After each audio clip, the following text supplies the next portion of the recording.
Look, it was my. Oh, you've just done it again. It was my birthday present. A little cat for a cat. It is a little cat for a cat. Yeah. Hi, everyone. Good evening. Welcome. I completely forgot we were live there. You did. You just started checking your phone. Yeah, I did actually. We've just launched a competition as part of the Aberdeen Whisky Week.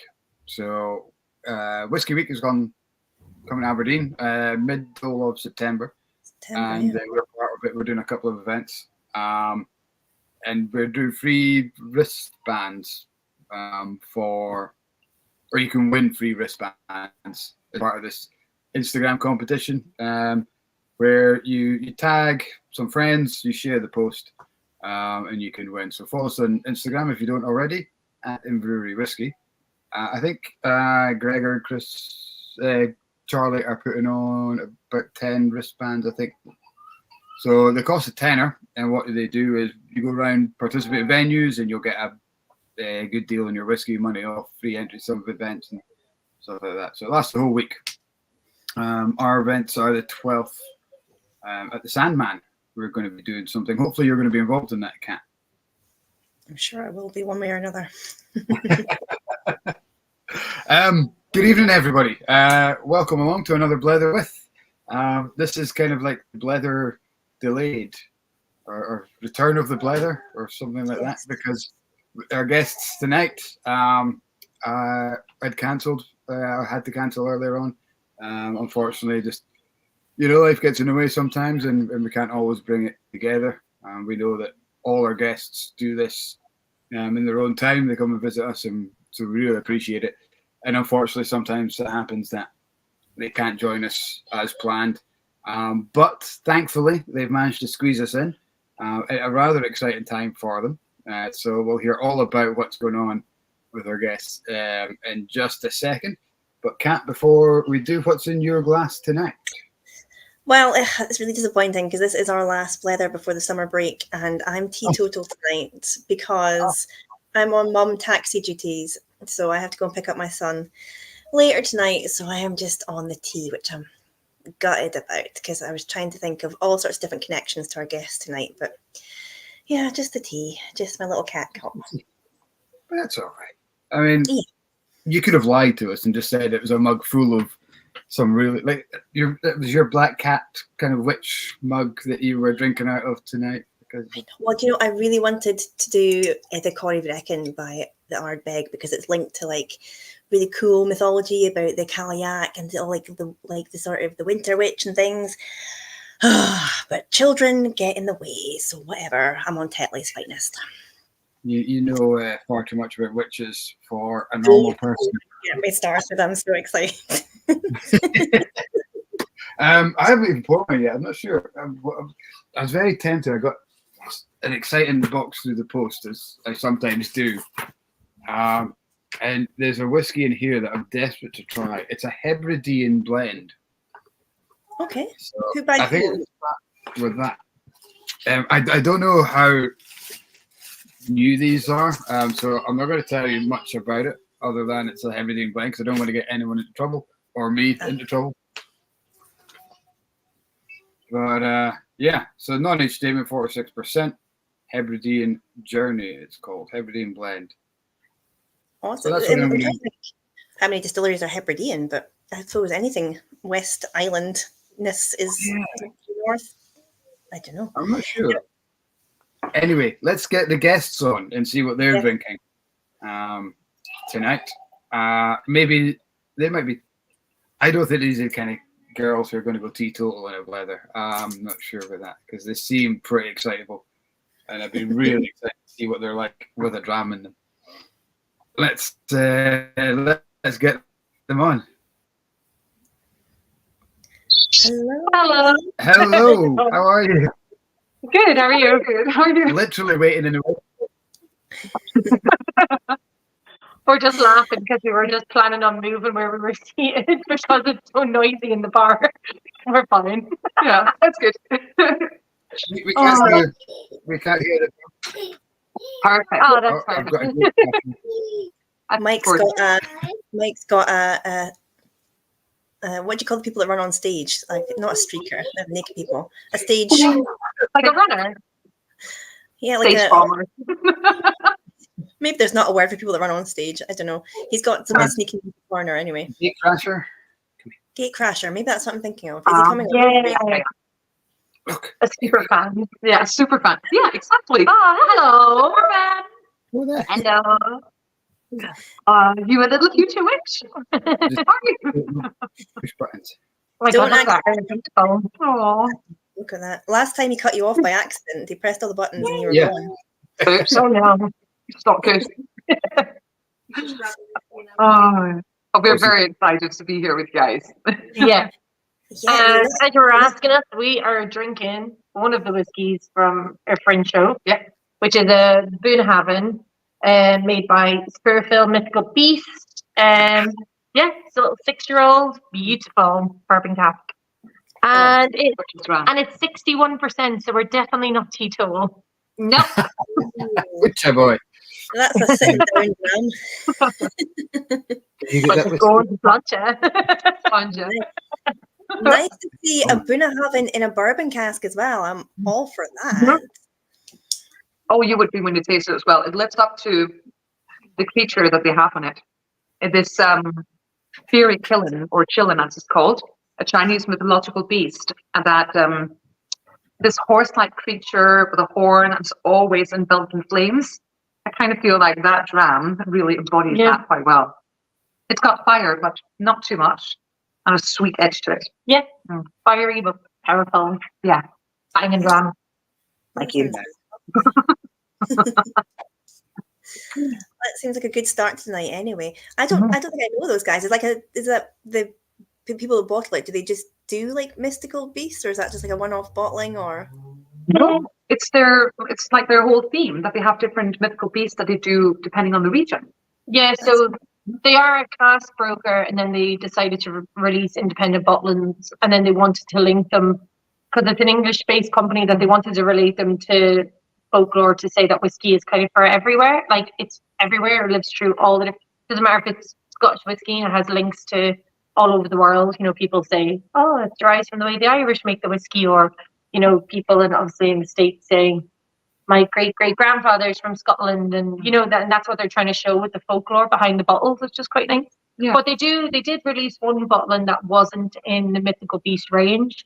But I don't think they're gonna do that from now on. I think it's all based on different mythical beasts, on mythology.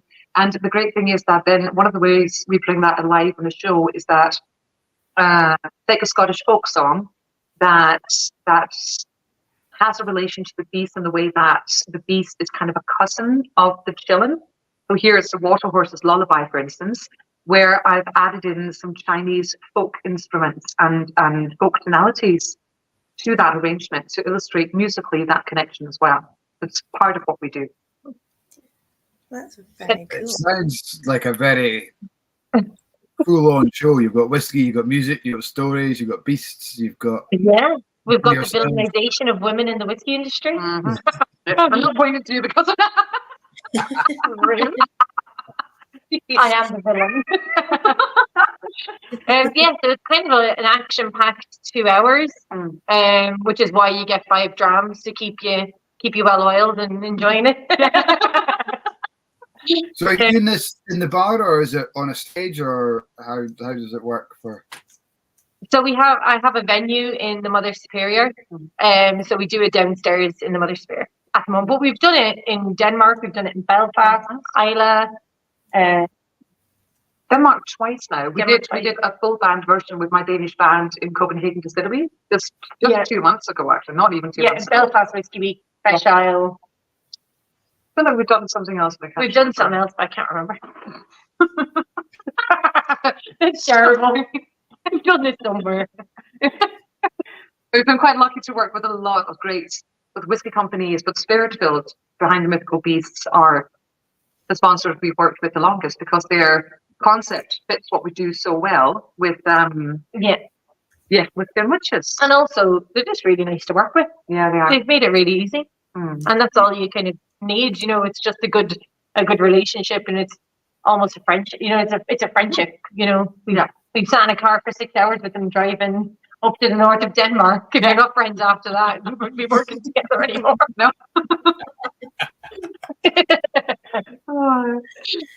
But it's terrible. Ben Marnick, who's watching on YouTube, he's got tickets to come and see you guys next Tuesday. Yeah, we look forward to seeing you. Come see us. I don't know how we look at the comments. I haven't really. Or maybe this. There should be. Oh, here we go. Oh, we've got it. Yeah, we've got it now. But then we can't see that. Then we can't see you. Yeah. Hi everyone. Hi. Stage Invader. Oh yeah, Stage Invader. Stage Invader. Yeah. Somebody called Spiritual. Yeah. Oh yeah. Thanks for next Tuesday, Ben. We will see you on Tuesday. Must be Thursday then. Thursday. Yeah. Yeah. We don't do anything much. That's true. Wow. Looking through the comments, we've got quite a few on. As normal, it's YouTube is kind of leading the way. We've got Dave, who has got a rare find Tamdu 20-year-old in his glass. Oh, very nice. Rare finds are. Did you say rare finds there? Yeah. So rare finds are our neighbours to the bar. Mm-hmm. So they're literally So they're literally 2 minutes around the corner from the Mother Superior, and we've worked with them loads. We've gotten some bottles off them for Whisky Witches. Oh, grand. Yeah. Grand. So whiskey for we tend to work a lot with independent bottlers because of course we've done something with Edinburgh UK. We've used some whiskies from Diageo before. But we really like to work with independent bottlers to hone a bit more in on the craftsmanship of choosing just one cask and trying to see where you go. Yeah. Well, also I think for people who travel to Scotland, they've probably tried a lot of the distillery core ranges. So it's kind of nice to use an independent bottler because they're smaller batches. So there's a high chance that someone hasn't tried the bottle that we're using, or you know, because sometimes we keep them for a while so that we bring them out later and they go, oh, we missed that edition when it came out.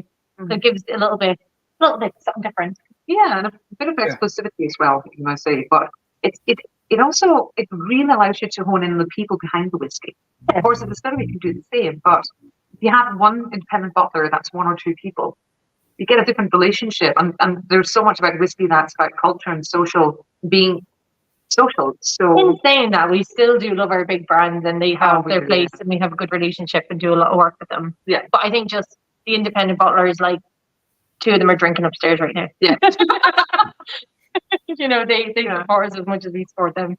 It must be fantastic because, you know, in Edinburgh, especially Leith at the moment, there's such a boom of people moving in with their independent bottle ranges. And because I think Fragrant Drops. Fragrant Drops, yeah. George and Rachel. Glenmore guys and the Port of Leith. You must bump into it. Woodrose is incredible. Yeah. Megan and Whittier are lovely. Yeah, they're the best. We did a entire show with their whiskies back in May. Yeah. We should point out that Dean Jodes on the chat there as well, who is Murray McDavid. So also, I love it. Yeah, Murray McDavid done I think it was a Glenfiddich cut with a Kalila just before the pandemic. We got our hands on a bottle of it in the Black Cap, and it was honestly it flew off the shelf. I was gutted. I just wanted to drink it. I had some of it. I can't remember which bottle it was. Beer the Speyside. Yeah, and it was amazing, but I can't remember which bottlings because it was after I think 5. Yeah, I remember it was amazing. That's about it. That's good. Very good. You know, really. So were you guys performing at Speyside, or were you just up to see some of the events? So I did a small performance up in Spirit of Speyside, and my ex-mentor I did the mentorship program from our Whiskey Foundation. Yes. And my mentor there, he's turned into a great friend now. So, is that Fraser? It wasn't Fraser. No, it's Mitch. Oh, it was Mitch, because Fraser was in past a couple of weeks ago. I think I told you this, and he's like, "Oh, you've got to get the Whisky Witches on." I was like, "I know, I'm on it. It's like I've been trying." You're like, they're the problem. They are such divas, you know. Oh, that is awesome. How cool. Yeah, they're both such amazing guys. I actually drove with Fraser from Aberdeen to Mitch's house. I just love those ones. They're just as wacky and weird as I am, and I feel so much at home in their company. So we had Fraser on for the Blether, and I think it was maybe one of the longest and most peculiar but most fun Blethers that we've done in a good long while. I mean, like, it just, I can imagine that. Yeah, but he's got some fantastic stories. You know, if you watch any of the Blethers, they can get quite peculiar. So to say that one is particularly peculiar, God, that's hard to say. No. How much whiskey have you had? That's the good thing about good chat and good whiskey and good company. It just keeps getting better and better. It does, yeah. That's it. It's a party in a glass. Oh, I like that, a party in a glass. That's it. It's always better shared when it's always better shared. Yeah. That's really the whole name. We forgot to introduce ourselves. I know what I was going to say. So we should probably get back to the floor. We better, you know, the witches have names, don't they? I'll let you go first. So my name is Christine Kamara, and I'm originally from Denmark and a part German, and then I decided to move to Scotland and talk about whiskey. But my background is I'm a musicologist, so I've worked a lot with the creation of cultural heritage through music over the past 7 years, and I've done that specifically with a Viking Age project. So a band called Jotunger, and that's who I was just touring Denmark with. And apart from that, I am a composer as well. So I compose all the backing tracks you hear to Whisky Witches. Part of the music is my own that I perform, and I just released an album called Echoes of the North, which is a symphonic fusion of the Nordic and Celtic folk music tonalities, like brought together. And on that, I had musicians from Denmark, Norway, and Scotland. So it was quite a big project, which is why if I have any white hairs right now, that's why. And I've been in love with whiskey for 15 years. Co-founded a whiskey club back in Denmark before I left. And then I've worked in the industry for about 2.5 years now, I think. I worked at part-time as a whiskey experience ambassador at Johnny Walker before this, and then I decided to go full-time with musical whiskey experiences and music just like a month and a half ago. Yeah, so very exciting. That's me. My name is Jane Ross. What do I do? I'm from Ireland originally, but I moved over here in 2009 and ended up getting in the whiskey industry basically straight away by working a Naked Grace event when it was first launched, and then ended up basically being in the whiskey industry running the Black Cat for 8 years. And then during the pandemic, I decided I was going to open my own bar. That's what everyone does during the lockdown. Everyone struggling for their life, and I decided I would open a bar, but made it really affordable because no one was buying it. Yeah. So I opened my first bar during lockdown called Mother Superior, which is a whiskey bar. A whiskey bar and venue, I suppose. And basically, when we first opened, I think we had probably 80 whiskies, and now we're up to like 300. Which is very exciting. All the whiskies at the beginning were my own personal collection. And I managed not to open at home, which was very exciting. Impressive. Yeah, impressive. Yeah. Very impressive. And then over the past 2 months, I've opened 2 more bars. So I've opened a retro funk bar that specializes obviously in live music, but independent bottlers for whiskey, and that's called the Powder Room on Broughton Road. And then I've also opened 3 days ago, I opened the False Widow, which is Leith's first eco bar. So a bar that's like all about sustainably chosen and ethically chosen products. What else have I done? I've just found out I'm a finalist for Whiskey Guru and the Scottish Bar Awards. Wow, congrats. So excited. So that's very exciting. And yeah, and then sometimes I have a day off. After you listed the first bar and kept saying, what else do I do? Like after the first bar, you could have tapped out. Well, yeah.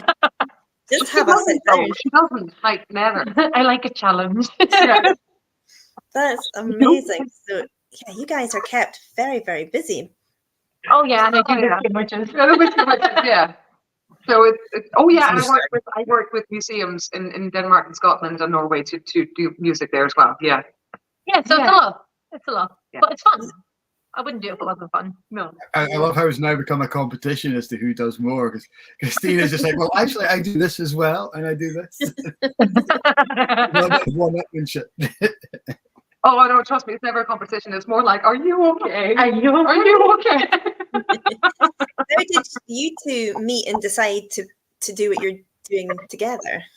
So that was quite a weird one. So 3 days before the pandemic all locked down all the bars, Chris came into the Black Cat where I was working for some whiskey. And basically we just started chatting, and then I went from one side of the bar to the other.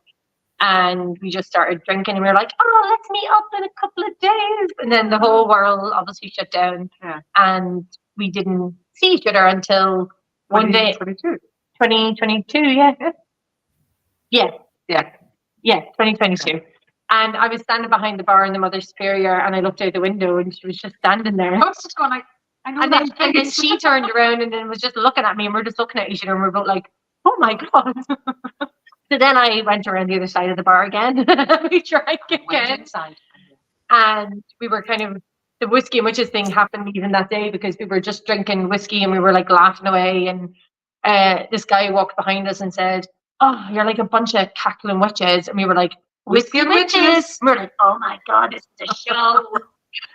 And we started talking about our mutual love for music and whiskey and how we both had these thoughts of bringing that together in some way. yeah, And then that kind of just sprung up. viral. Yeah. So it was a drunk idea, Mhm. basically. You know, Yeah. some of the best ideas are drunk ideas, and some of the best ideas we have on the Blether are usually towards the end when everybody's slightly tipsy. We keep saying we have to write all these amazing ideas down, but we often talk about like whiskey and music, especially you, Mike. I think quite often it comes into conversation, but you've always been quite a big kind of I just advocate love of the, the whiskey music. yeah, the connection in the mood shot. I like to put rather. I think whiskey and music go together superbly. But what I feel is when people say, "Oh, I only like one kind of whiskey," or that kind of thing, I'm like, so do you only like one kind of music? It depends on your mood, it depends on who you're with, depends on the reason for listening and drinking. Your mood for whiskey changes as much as your mood for whiskey. Mood for whiskey as much as your mood for music. Yeah. And there's so and there's a mutual respect there for all types of whiskey as well as all types of music. And just because you like one doesn't mean that you can't like another. It doesn't mean that you're stuck in that kind of pot. No, that also goes within ranges of whiskey. Yeah. Do you know, if someone doesn't like, I don't know, above any 12, then that doesn't mean they're not going to like the 14. Do you know what I mean? It's Exactly. the same principle, isn't it? Yeah. I think if you like one song by an artist, like, I don't know, if you hate Coldplay, but they have one song that really strikes you, you think, well, actually, I'll listen to that. Exactly. That's a good example. Well, everyone hates Coldplay, of course. I only do like one Coldplay song. I only like one Taylor Swift song. One song. I just like one song, full stop. That's it. As a musician, she's very versatile. You mean that's why you didn't like music, so you started making your own, music. Yeah. Doing I hated all the music that was out there. I thought it was utter shit. And then I just thought, I'm just going to write my own. I'll just do it better. Well, I've only had like this much whiskey. I don't know what's going on. I think it's just the Blether. It just encourages silliness. Yeah, but it's really like it's just what we're going with. we do have Dean on Facebook. Dean's asking if we can get a link to your album, Chris. Yeah. How to do that? You put in the chat. I can put the name of it in the chat. Spotify, I couldn't find it. Is it Echoes of the North? Echoes of North. You should have put that in the comments, maybe. I don't know if we've done it right. Oh yeah, We're really terrible at this. can I do comments? Can I? Yeah. Join the chat. So we need to connect to you. Is it easier for you to find it and then put it in the. We're so bad at technology. we think we put it somewhere, but we put it in the chat, in the private chat with us. I think you can find it on every streaming platform. Yeah. Actually, Bandcamp is the best way to do it, because that way you can actually also go in and buy it if you want to. And they support the artist a bit more than Spotify. Yeah, they do. It's funny you say that thing about music and whiskey, because I've actually been hired by a German independent bottler to write a musical interpretation of one of their whiskies. So that's part of what I'm doing this August, is that I have to sit and taste this and then write just a piece of music out of it, which is going to be fun, because I've not done that before. Yeah, that's cool. It'd be nice to incorporate into Whisky Witches in some way as well, that kind of musical journey with the tasting notes. Jane does the weirdest. They are pretty weird. They are amazing. She takes you on a journey with the tasting notes. It's absolutely stunning. Yeah, they're a bit weird, aren't they? I can't even do an example of one now. I can't even remember that one. Oh, I said something. So the Kalila was made by, it was a Mythical Beast one. I think it was a 15-year-old Kalila done in a Neok PX sherry cask, which is a new era of cask that Spiritful do, where they basically dismantle the cask, shave it and toast it all down, and then put it back together. And basically, I said it was kind of, I can't remember how I got on the chair though. I said it was like when you're in your remember it. One of those silk. You're in your little satin jammies. Yeah. And you were sitting beside a fire, but you were like swallowing the fire. Mm-hmm. And sitting in the leather chair and kind of like licking the chair. You were like in the leather chair, this like Chesterfield, and you were like engulfed in the flavor of the leather, and then you basically realize there's something in your pocket, and it's like a little warm word is original, and you just slowly pop it into your mouth and just sink into the chair. That's amazing. Yeah. I mean, it's easier when I've got the dram in front of me. So when you write the music for this whiskey, you need to get Jane to do a music video. I do. But honestly, that's one of the things it would be lovely to do that next year. Take one of the whiskies and then interweave her tasting notes into the kind of music that I'm writing to go with it. Just me spinning about in a chair.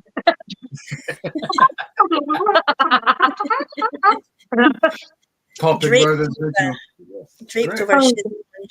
I always say this about so I think one of the best people at writing tasting notes is Dr. Rachel Barry, because it's just like poetry, and it's like Nigella Lawson. It's like sexy poetry, and no matter what she says, I just want to have it. I always imagine her in like a velvet dress on a chaise lounge, being like when she's doing it, and like having because she's just got this really beautiful way of describing the whiskey. It's such a talent.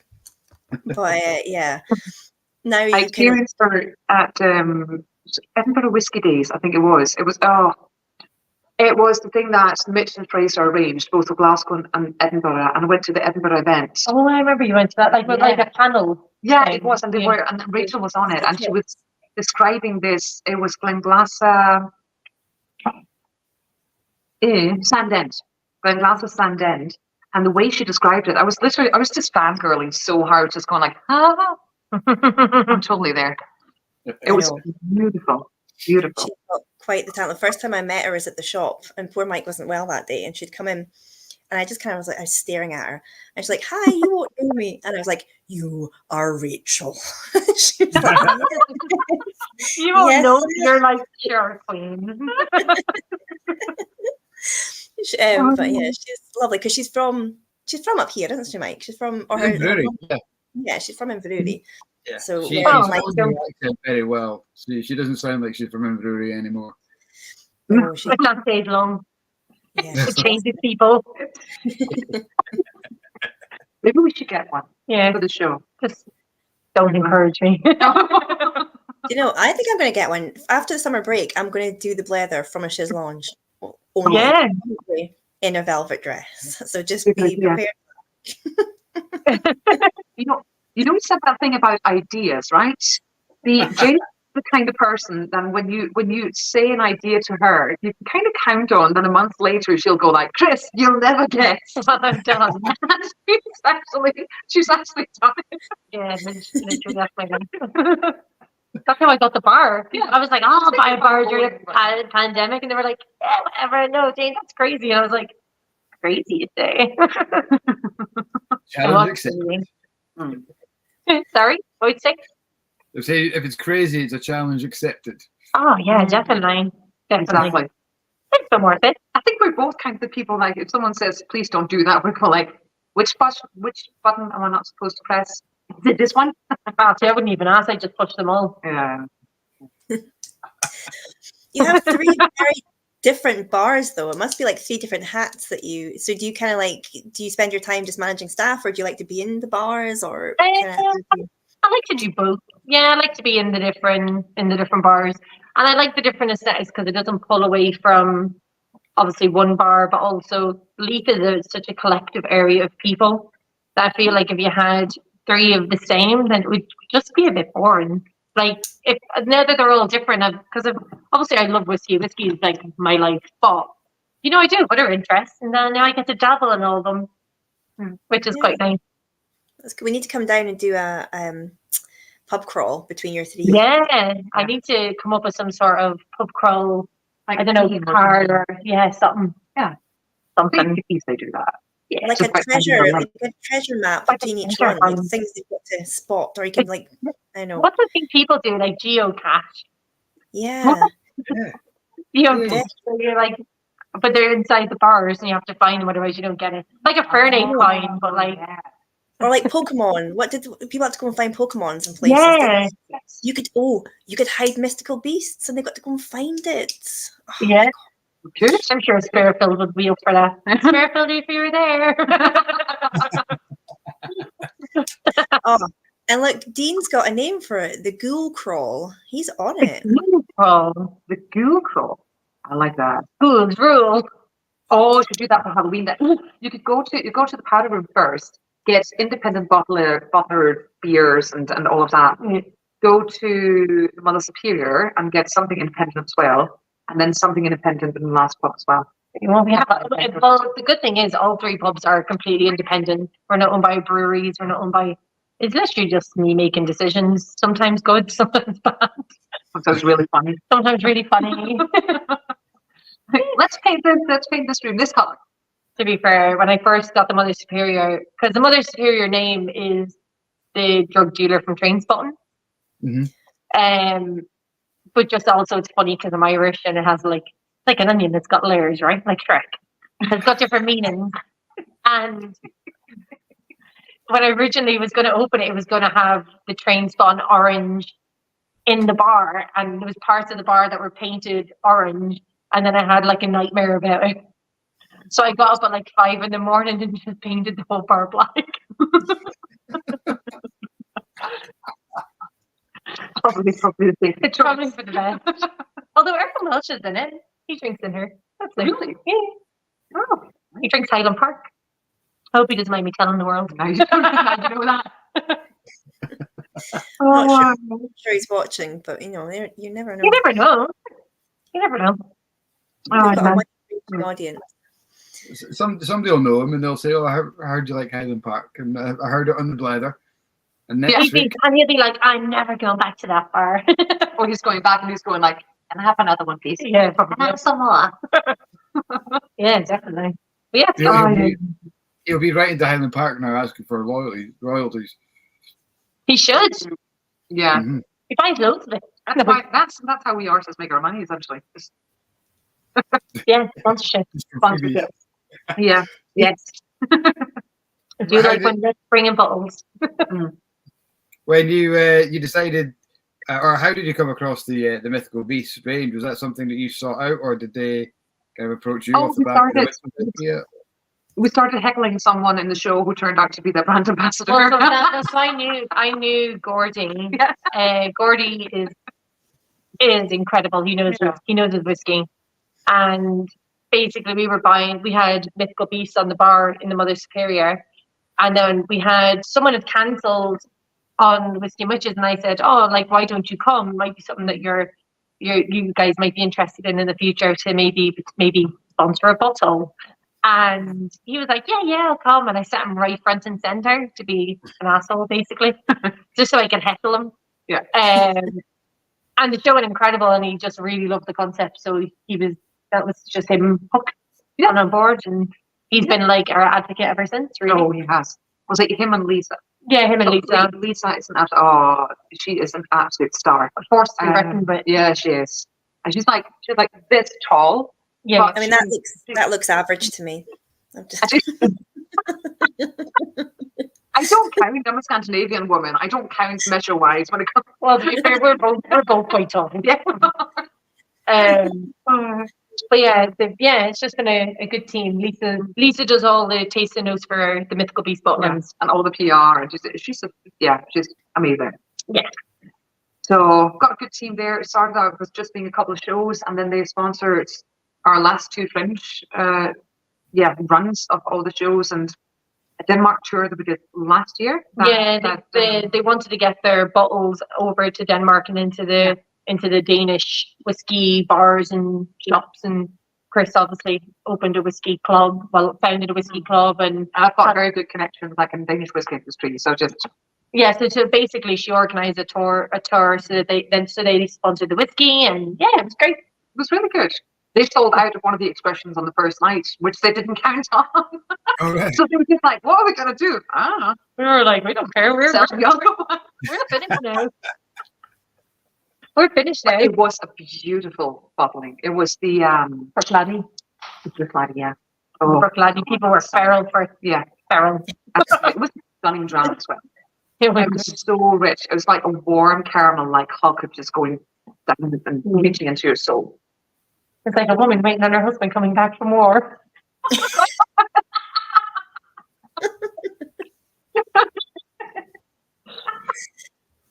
Oh my God. I got a flashback with the tasting notes. When we did the tasting notes for the Stouting whiskies, that was funky. There was one of them that was and Hans Martin of Stouting is really, really beautiful. He is really such a good guy. But he gave us two whiskies. One of them was a rye whiskey called Do Your Dreams, so finished in port wine casks. And the depth of a rye whiskey in a port cask, I mean, it was cool. So good. And we got another one called The Dirty Bastard. Yeah. And that had been finished in an oatmeal stout cask. But it was a mezcal. And then mezcal finish at the end. Yeah. So that one was kind of like if you took a cactus and it had a baby with a bale of hay, and that baby started growing cherries for arms, covered in caramel. Yeah, it was cool. With a jalapeno kick. It was so weird. It was weird. The good thing about actually going to Denmark, I would say, is that they obviously don't have the strict rules that we have in Scotland. No. So the whiskey is so experimental and so unusual, and and which is very lucky, and it's so interesting to try and to taste and to do tastings on, because you get to say words you never think you're going to say in a whiskey tasting. Especially in Copenhagen Distillery, we don't want to finish in an aquavit cask, and we don't want to finish in a Negroni cask, and it just makes it a little very different. I love the one you did with the I think it was the aquavit cask or something. I had a moment on stage where we were at Copenhagen Distillery where I just looked at Jane and I forgot what I was supposed to do because it was so she was drawn in. She was just like this. She was like, I have to play music now, do I? It is funny though, because the Danish crowd and the Scottish crowd reactions are very different, I would say. The Danish are much, their reactions were much more, I'm going to say the word subtle, right? Yeah. The Scottish are like, way, like, yeah. And then they're just like, yeah. And then afterwards you're like, oh my God, did they like it? And then they're like, that was hilarious. And I'm like, oh God, thank God. Tell your face. Well, I was terrified. I was like, do they understand me? It's like we had two lovely couples, the last year's Fringe, sitting, she's traumatized, sitting all the way up in the front. And they were just like this, the entire way through. And went up to us afterwards and said, that was the greatest show we've ever seen. And also, if you're there, hi. No, you get that on tours though. If you're taking people around the distillery and like you're giving them your best patter, you know, like and Mike's heard my patter. It's pretty shit hot. But like they just stare at you all the way around, and you're like working so hard, thinking I'm gonna convert you by the end, and then like they come up to you at the end and say that was the best tour I've ever been on. It's like seriously, like tell your face, jeez, give it a day off. Yeah, like what do you like when you're not excited? You just like death yourself. They turn to stone. Just a sign that they're kind of really committing to you and just giving you all their attention. Maybe they're just really listening. Yeah. Maybe they're just really listening. Well, it's one of those things I've learned as well as a tour guide for many, many years. That some are just so taken with taking everything in. That I think one of the weirdest ones I've ever had on the tour was someone who, even when I looked away, he just went like, looked at me dead in the eye the entire time, every chance he could get. I'm starting to feel like a bit self-conscious, like, do I have something on my face? Yeah, you almost start questioning your life. Yeah. I used to hate the virtual tastings when you did that, because sometimes people would, Jen was a bigger crowd, they'd be muted, and you'd work a lot on the reactions on the camera to see if they got a joke or if you said something that you thought was pretty funny. And it's so daunting when it's just silence in the background and you don't hear the laughter or any comeback or anything. You have to just check and make sure. And then there's people who are like, the screen is off, camera's off, and you're like, was that just a really shit joke or you're inside? like, please guys, somebody turn your camera on. Just one person. Just put a laughy emoji on if you thought that was funny. Yeah, exactly. Just do something, a clap off for the hands or anything. Oh no, there's nothing worse. Nothing worse. You're gonna have to make sure I don't make your camera accidentally take a picture. Oh my God. No, we'll do it now. We'll do it now. So is it quite interactive, your show? Do you try and get audience to participate as you go along, or is it? Oh, sometimes I don't have a choice. But the thing is, it's not really meant to be audience. No. Like, they're not really meant to participate, but sometimes it just naturally happens. I would say the reason why we've done more shows this year and kept it to the venue is because we want to have the intimacy of the crowd we have here. We want to be able to see everyone who's in the room, because we have done it for 50, 70 people, I think was the most. And it becomes too much when you get too detached.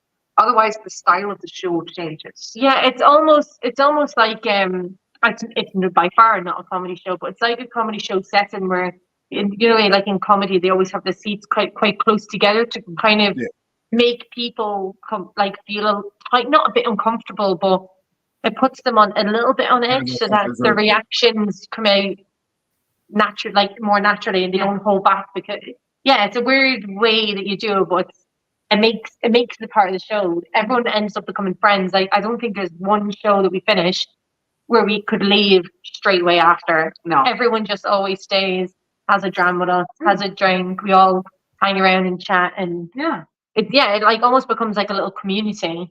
And it's part of what we love about it. It's really being able to do that. And but it's about the people. It is. We really live what we believe that whiskey is. That's all about culture and community. And that's why we want to keep the show. And it's accessible. We've even done a fringe show where I think we only had really one big critique, and it was from two older gentlemen who basically said that we didn't do the whiskey tasting the way that they have normally been to whiskey tastings. And that's exactly why we do it that way. Yeah, it's not meant to be a normal whiskey tasting. No, it's what we're trying to do, because we love normal whiskey tasting. We love going to tastings where you get guided through how to experience it, especially if you're someone who's new to whiskey. It can be very comforting, but it can also, as women in whiskey, it can be a very intimidating area or industry to try and enter. And one of the things we try to do with this is, and we've had 50% of men and women at our shows represented, ages from 20 to 85. And doing it the way we do is just making whiskey, and we've had that feedback as well, that this space is less intimidating. That women come up to us and say, we actually feel that we are more naturally welcome, so to speak, here. But also that we've had people come to the show that necessarily had never drank whiskey ever, and they came for the stories and for the folklore and for the music, and the whiskey was like secondary to them. Yeah. And then ended up going, oh my God, like steaming at the end. Exactly. And it's really fun to see that, because you're like, obviously, again, sometimes for women, the whiskey industry can be a little bit intimidating. And, you know, like I own a whiskey bar and I'm still asked nearly every day if I drink whiskey, or, oh my God, I'm like, you must be so lucky your husband bought you a whiskey bar. He doesn't even drink. He doesn't even drink. So to create a space that's, you know, fun, accessible, but also, you know, with such beautiful music, like we heard Christine's music, it's insane. And yeah, it's just a bit of fun. You've just become the audience are a part of the experience because they make a part of the atmosphere. Yeah.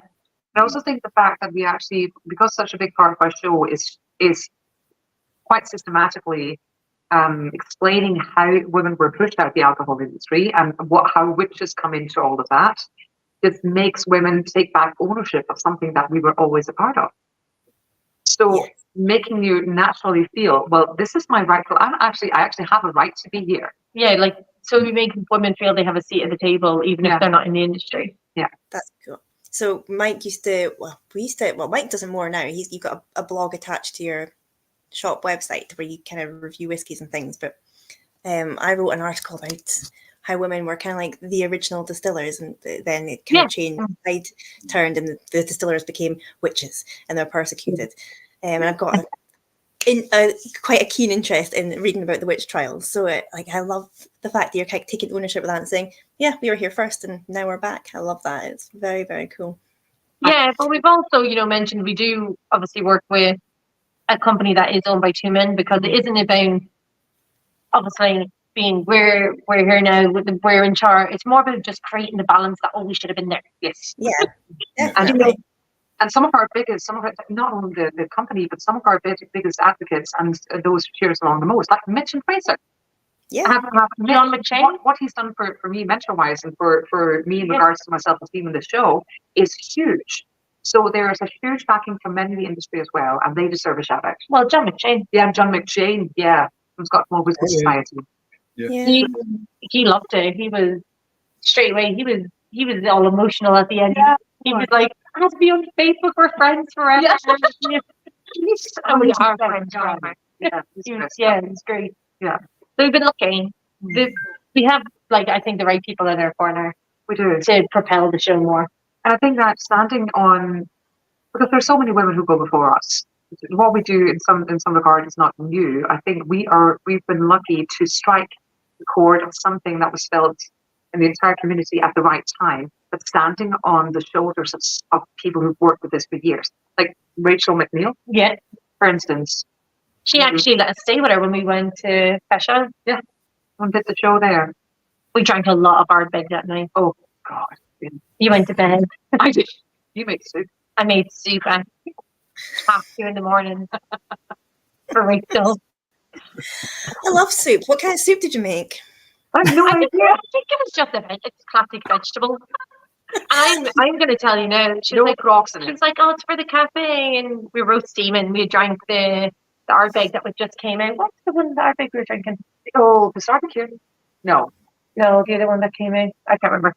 But we were drinking that, because we drank the whole bottle.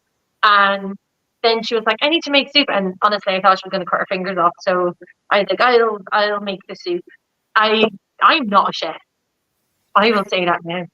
I pity the people who have to eat that soup the next day.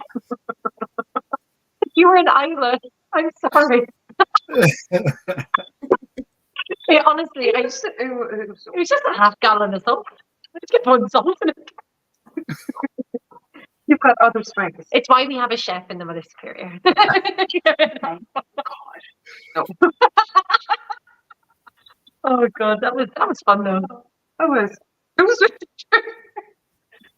It was bizarre. And then we all the next day we met an American who had the same kind of dark and twisted humor as we do. Oh yeah. And ended up going to that place for the big party on Island that I can never remember. The Bridge End. No, not the Bridge End. No. What Charlotte Hotel? No, I don't think it was. No, we were near Beaumont. We were in Beaumont. Oh, I can't remember. It was. Somewhere near the beach. I ended up running out into the ocean at 5 o'clock in the morning. Sorry. Yeah.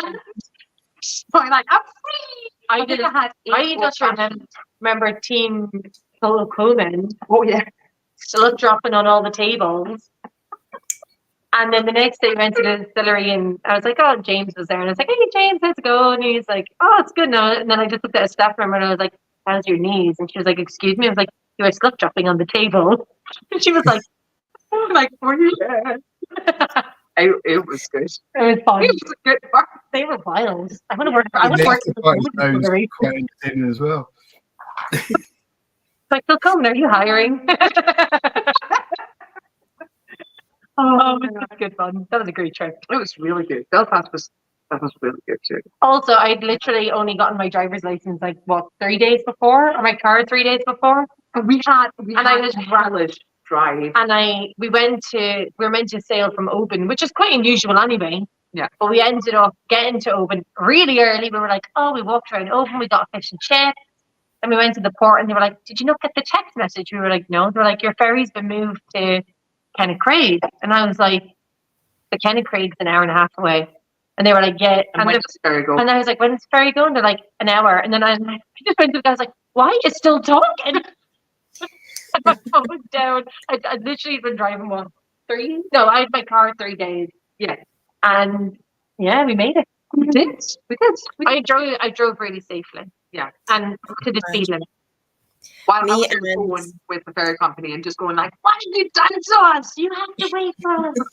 And we're going through the little villages like gliding in the air. I swear we never done that. Me and Mike's wife Tony went over to Isla about, I don't know, how long ago was that, Mike? Like 4 years ago? 2020s. Yeah, it was the start of 2020. So we'd gone over for work because Tony used to work with me at the distillery, and obviously we have Bamore and Lafroig as well. So we'd gone over for work. No, we were working, but we thought in between we went to see every distillery. And Kilholman's one of my favourites. So we did that in the last morning before we get in the boat. So it wasn't open to the public yet, but we managed to get a little sneak in. So we were in the warehouse and stuff, and Tony very kindly was the driver, probably because she knew that like would have been in mortal danger if I was the driver. But we're kind of stuff. A pal of mine, he's from Isla, so he knows everybody in Isla. So he knew I was at Kilholman, and he messaged and he's like, "What time's your ferry?" So I told him. He says, "Where are you?" I says, "Oh, we're just over at Kilholman." He's like, "You need to go like now." We're like, "Really? Do you think so?" He's like, "You're not going to make the ferry." So we were literally in a branded bus, like just kind of like bouncing. Everybody waves. Like just flying past. We made it. We did make it, but it's mad though because the island is quite small, but then because they built around it, all the roads are actually really, really long. So it takes ages to get anywhere. We knew we were going out from Port Ascot, weren't we? Yeah. Going out from Port Ascot, and we literally drove down because we were living in Beaumont. So we drove down to Port Ellen and says, "Does this ferry go from here?" "No, it doesn't." "Thank you." And then we drove down to Port Ascot and go, "Does this ferry go from here?" At that time, it does. Thank God. So we didn't trust anything. They just kept changing the ferry. Yeah. But that's fine. We made it. We're back. It's not a bad place to be stuck, to be honest. Nah, there's worse places. Yeah. There's worse places. Yeah. We've both got some good friends on the island. So Yeah. I go every year. They all know me. It's awful. I can't hide now. You can put on a mask or something. Change my hair again. We've had oh my God. It's almost a miracle that you're seeing Jane with black hair. Yeah. This is kind of back to the beginning because we've been able to tell what show we've been at by the colour of Jane's hair. Yeah, my hair changes a lot. I dyed my hair black because I was doing the 2 pubs and I just didn't have time to do anything. That's it. It looks so good. Although it probably looks like I'm bald from matching into the back. I know, yeah. I do have hair, everybody. It's there. I'm surprised we're still doing shit everywhere. Oh, yeah. Oh, good. Good times. Really good. If we do, yeah. Hopefully do that again. Yeah. Dean is asking, he said it's a little dark, but have you created an event based around the Witches' Stone of Forres? Oh, I included those in the whiskey tasting I had with like up at Spirit of Speyside. But we could do a lot more with that. Yeah. Could even do an immersive experience out by the Whiskey Stone. Yeah. Do a pop-up like that. Yeah, we could. The Spirit of Speyside. That'd be cool. Thanks for the idea. Yeah, thank you. We'll credit, what was the name again? It was Dean Joad. Dean. Dean Joad. Dean Joad, you're giving us all our best ideas. Thank you. The ghoul crawl, now this. Oh, but Mark is bringing his daughter to the table with 50-52. I love that. Yeah. Yeah. There we go. The question I was going to ask as well. You're talking about you wanted to have slightly more intimate audiences and kind of keeping the numbers to it.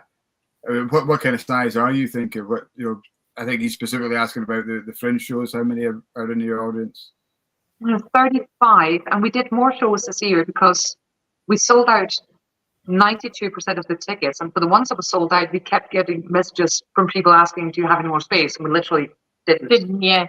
We could take it up to 50. Yeah, but it'd be tight. Yeah. And well, not 50 here, but in general with the concept. Yeah. Otherwise, they needed to do something like we did in Copenhagen instead of it. You need to have a full band. Yeah, I think if it's bigger than I think if it's bigger than 50, then we need the band and we just need a bigger experience. Yeah. So it becomes a different concept. Well, not different, but yeah, widens. Yeah, because you have to reach the back. The back of the audience have to feel as if they're at the front as well. Yeah. Mm-hmm. Yeah. That's the main thing. Yeah. Now, after speaking about the witches, the witch stones of Forres, I do a song called "The Witch is Real," and that's the oldest reel in Scotland. And the text itself is actually from a manuscript. Our alarm's going off. It's a manuscript of the actual the text from the witch trials. Yeah, of Gellis Duncan. I was literally sitting reading about her in the hairdressers today. I brought a book. It wasn't a themed hairdressers, but yeah.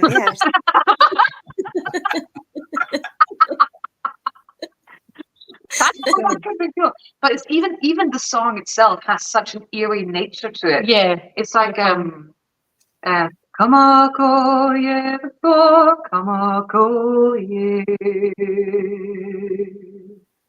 If you will go before, come on, let me ring a with the shins, linking lightly with the shins.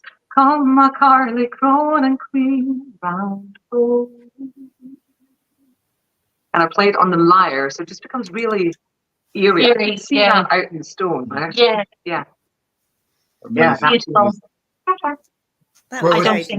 I do not sing in the show.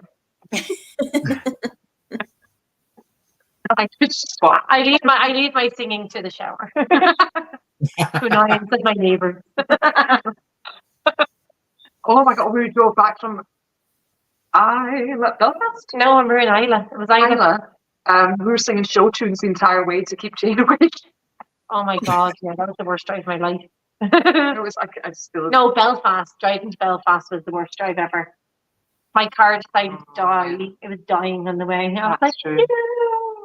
Driving Glasgow performing, so I couldn't even be emotional support like right next to you. Driving onto the ferry and every single light goes on my car being like, this is broken, this is broken, this is broken. I'm like, and all the pressure is dropping dramatically from your tires. And I was like, oh no. And then as I'm like pulling onto the ferry, I'm trying to ring every Hyundai garage in Belfast. And the only one that had space was on the Shankill Road. I don't know if you've ever heard of the Shankill Road, but generally, if you're from the Republic of Ireland, you do not go there. Okay. It's the unionist side of Belfast, and let's just say there's a story about the Shankill butchers where they used to put people in pies, Irish people in pies. So you don't really go there if you're an Irish person. So I was like on the phone to Hyundai being like, am I space to go there? They're like, you'll be fine. And I was like, okay. And then so I went in and I was like trying to like mimic, like mask my Dublin accent. Hello, there's something wrong with my dog.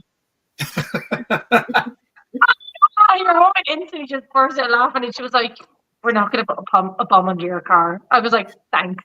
I was happy to turn into a pie. And then I was kind of like, I was so stressed. I was like, even if you did, I wouldn't care in the stage.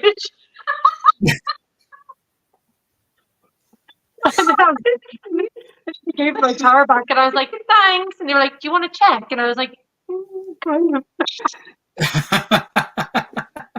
I think you guys just need a driver. All your stories seem to be like car related. You guys just need a chauffeur. I think it's that. I think the problem is I'm the driver. I'm doing my driver's license. Okay, I grew up in Denmark, which is flat as fuck. I didn't need to drive anywhere. I could just take my bike or take public transportation, which works. But to be fair, the only issues that were with the drives were really what the ferry, which was out of our control. And then my car ended up just being a lemon of a car, even though it was a brand new car. Like the lights would turn off if I was driving down the motorway and reached a certain speed, the lights would just turn off. So that was the car. I got a different one though. Now, so we're safe.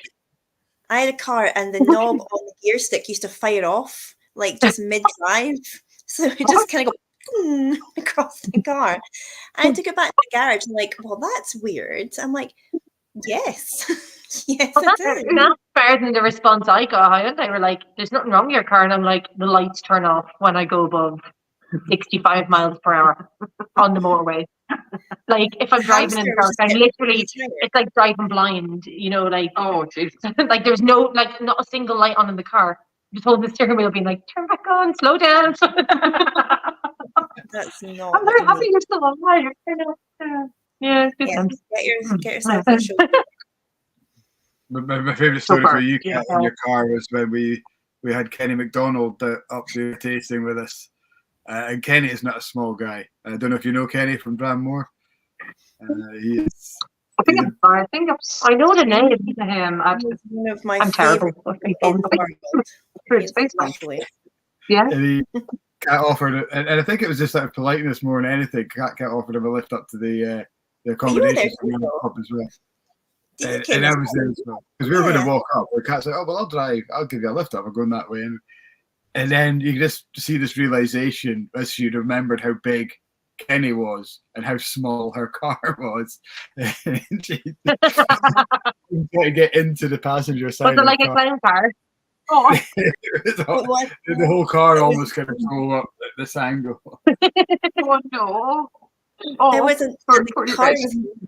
The car was knackered as well. I didn't even know if we would make it to the pub because my lights were turning off as well. My headlights kept turning off because on the way home, I went home in the darkness. What car was it? Was it a Hyundai? What was it, Mike? It was like a little. Was it a Peugeot? I don't think I've ever had a Fiat. Oh, I don't know. It was a bag of shite anyway, whatever it was. But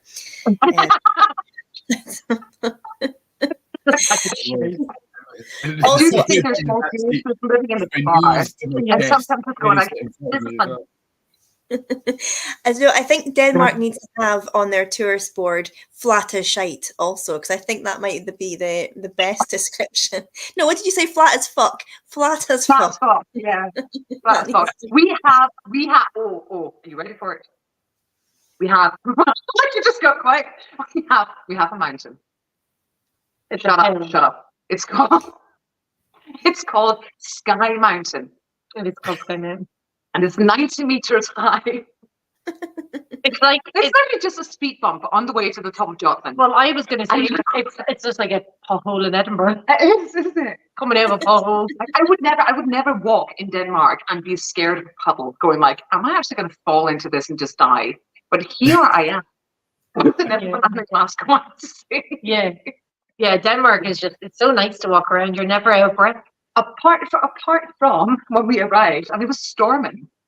There was a storm when we arrived. Their worst storm in like 80 years or so. Yeah. And I had this massive case full of whiskey. Now, I mean, there was about 30 bottles of whiskey in this case, and the wind was lifting the case off the ground. And we were like holding it. That's what started the whole witch trial craze in Scotland, wasn't it? King James. And if you come to our shows, we'll tell you all about it. And then, yeah, it was mad because we just arrived. The whiskey's being lifted off the ground. Yeah. The news, like the government are saying that they might do a stay-at-home warning. Yeah. So we're like updating our social media as much as we can, being like, we just have to follow good government like guidance. Yeah. But everyone's like messaging, being like, nah, fuck the government. Like, we want to go to the show. And we were just like, Let's have some whiskey and get blown away. Up to Blocksby. yeah. So we were just like, Jesus, we have to. Yeah, we just had to wait. And I think it was like within the last hour, we got the go ahead, really, that we could go ahead with it. But yeah, Wheel and a Whiskey case that was just up in the air behind me, like, you know, like, yeah, it was. You rarely look so the only time I've ever seen you look so terrified when we went to Tivoli after Copenhagen Distillery, and Jane's afraid of heights. I almost want to show the video. It's too good. No, it's my soul left my body. Yeah, I don't think I ever got it back. We went into something called the Golden Tower, which goes up higher than the Sky Mountain. I think no, not as high. Yeah, it was like I think it was like 150 meters, 125 meters. I'm not as high, but about close. Was it? Yeah. I don't know. I googled it straight after to see what I survived. It was really high, and you know, like a drop zone where you have like the pillar and then you have all the seats around the edge and it just drops down. One of those basically. Mm-hmm. But I am petrified of heights, and we got to the top, and I was holding it really weirdly, and I was like trying to move my hands so I could hold it like, you know, like this, and just as I let go, the thing dropped, and I was like. And I honestly thought I died. I got it. I just need to show the picture. Where is it? Of you. Of me. Where is it? But yeah, Tivoli's great though. If you're good, like Tivoli is like honestly the funnest place in the world. I actually think it's probably better than Disneyland. I don't know if you can see it, but this was Jane's face after she came off. Traumatized. Oh my god! I just remember being like, I need sugar. All on the other roller coasters, I was fine. It was so good. Yeah, but it was terrifying. I was terrified as well. It was not fun to laugh at you. Well, Petehead is saying that compared to the Netherlands, Denmark can be considered quite hilly, not quite. Denmark. That tea is getting to you. I know. I've left the tea bag in too long as well. Steep, just gone right to my head. But compared to the Netherlands, yeah. I guess I've never been to the Netherlands, but from what I've heard, I think we do have a place, like a part of Denmark that's a bit hilly. No, it's honestly the flattest place on earth. I think that's why people think the earth is flat, because of Denmark. Oh, well, yeah. But you can see so far ahead of you. But I think that's why the temper of Danish people. I'm not a typical Dane. The temper of Danish people is so like very level, and I think it matches the landscape.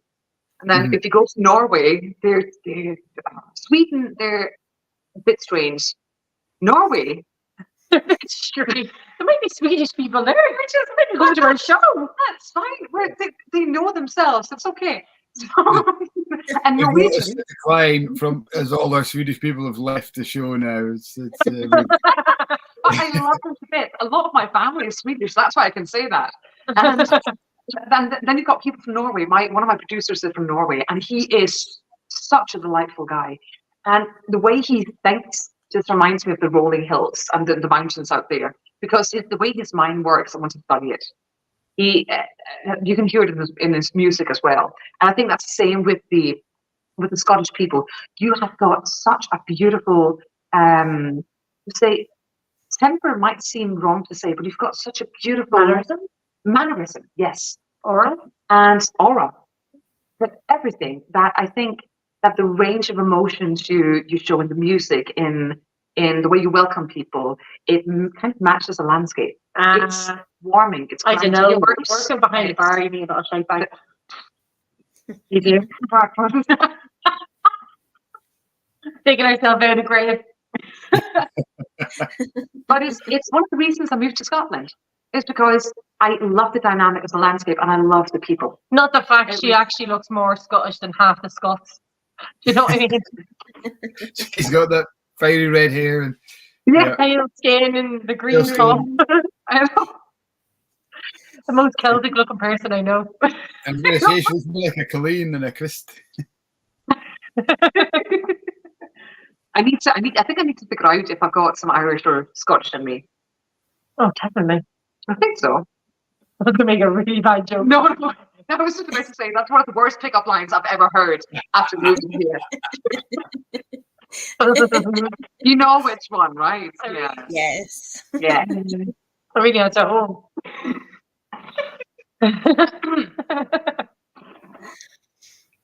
Oh, God. You don't often see Slower a than lot. home. Well, I was going to say you don't often see a lot of redheaded Scottish people, but I guess we've like pretty much had like at least 2 on tonight already. But like, I don't think they're as common as people think about Scottish folk. Like, you don't see a lot of, mainly because like redheaded folk are made fun of when they're kids at school, aren't they? So they end up dyeing their hair and losing the color. But yeah, it's not as common as they portray on TV anyway. But it doesn't stop hordes people turning up and hoping to see like Jamie peering out of the stones.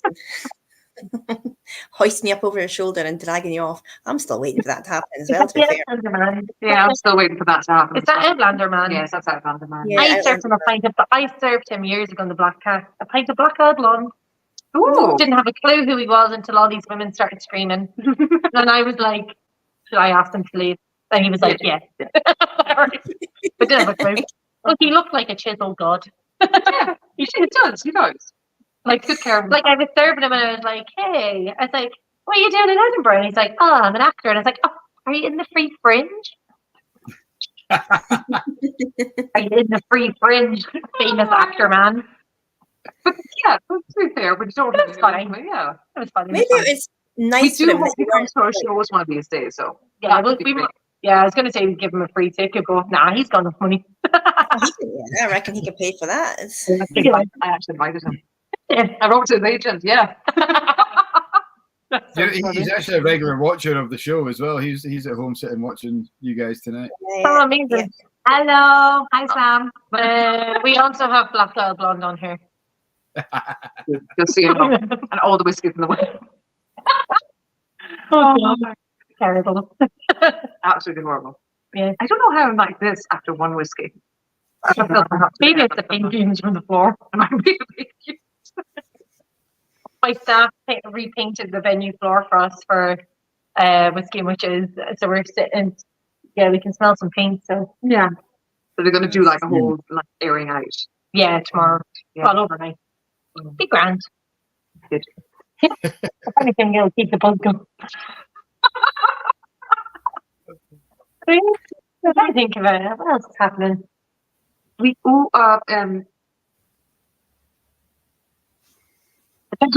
can't remember.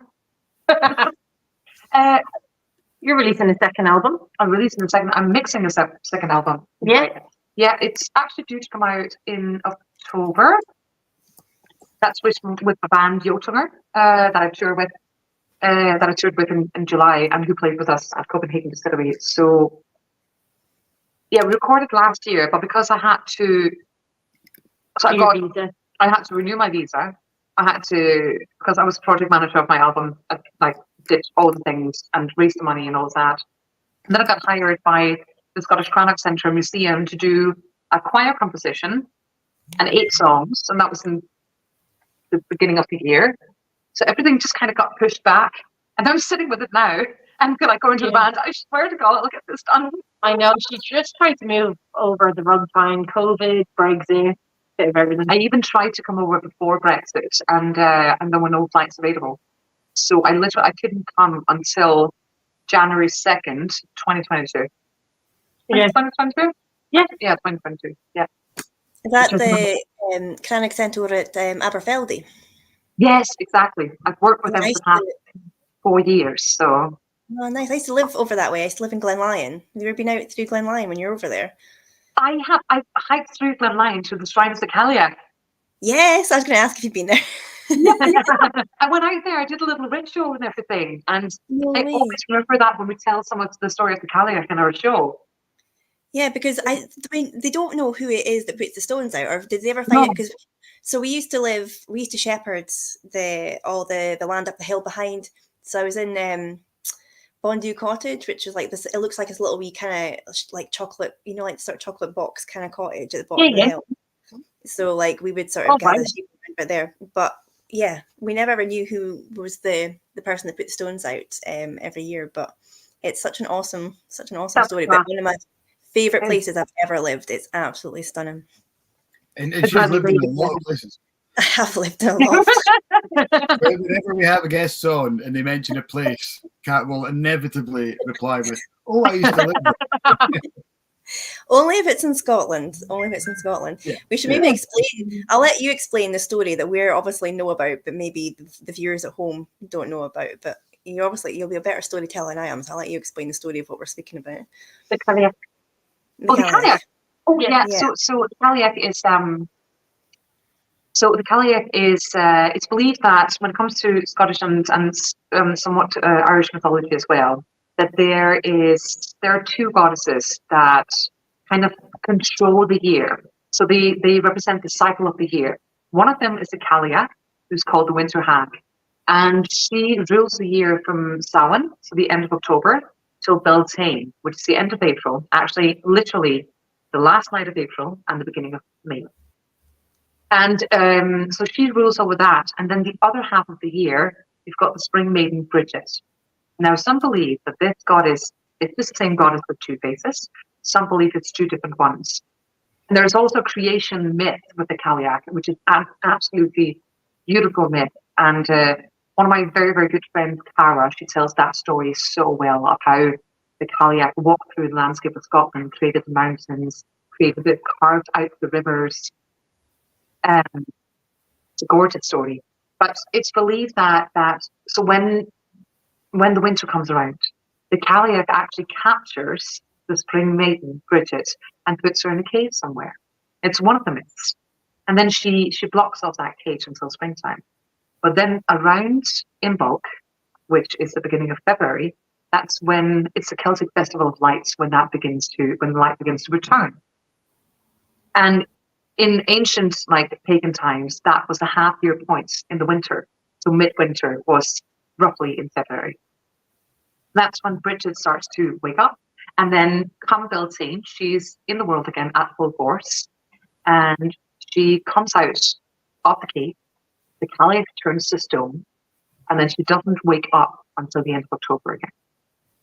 That's some of the story of the Cailleach. But the creation myth is a really beautiful one. So you can read it. You can read it everywhere. Oh God, I don't know if that's the one you primarily heard, Kat.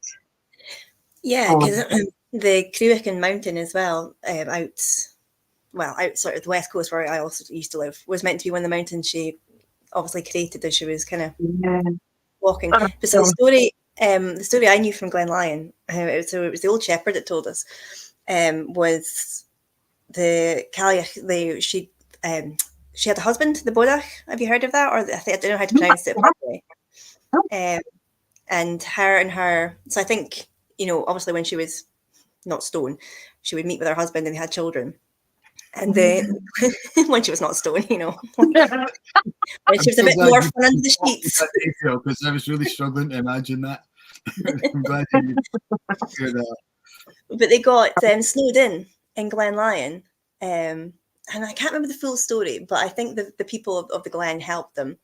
And to honour them, they put out the Cailleach's family in stones. So there's sort of little figure, shaped stones that are put outside the cave every single year by somebody. We don't know who it is, whether it's somebody in the Glen, somebody that keeps the story going, whether it's like a secret society, I don't know.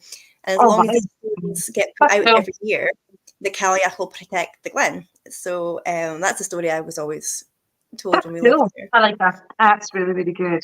And it's a special place. We should almost go there. Yeah, we should. Yeah, sounds fun. I just like the part of the story where she goes with the creation myth, where apparently the way she creates the mountains, part of it is that she drops huge rocks from her apron. Yeah. She's got like this apron on, and she has some huge rocks in them that she drops everywhere. And that's. I was wondering what you were doing when you were getting over it. I like the fact she's just like really messy actually, and just like like people shake their crumbs out, and she's like shaking rocks out. Yeah.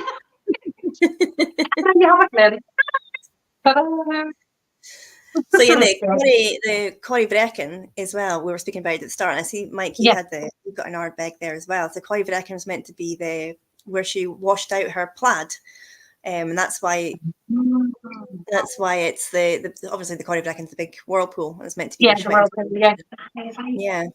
So I like the Corrie Brecken, the red wine one, isn't it? The wine one.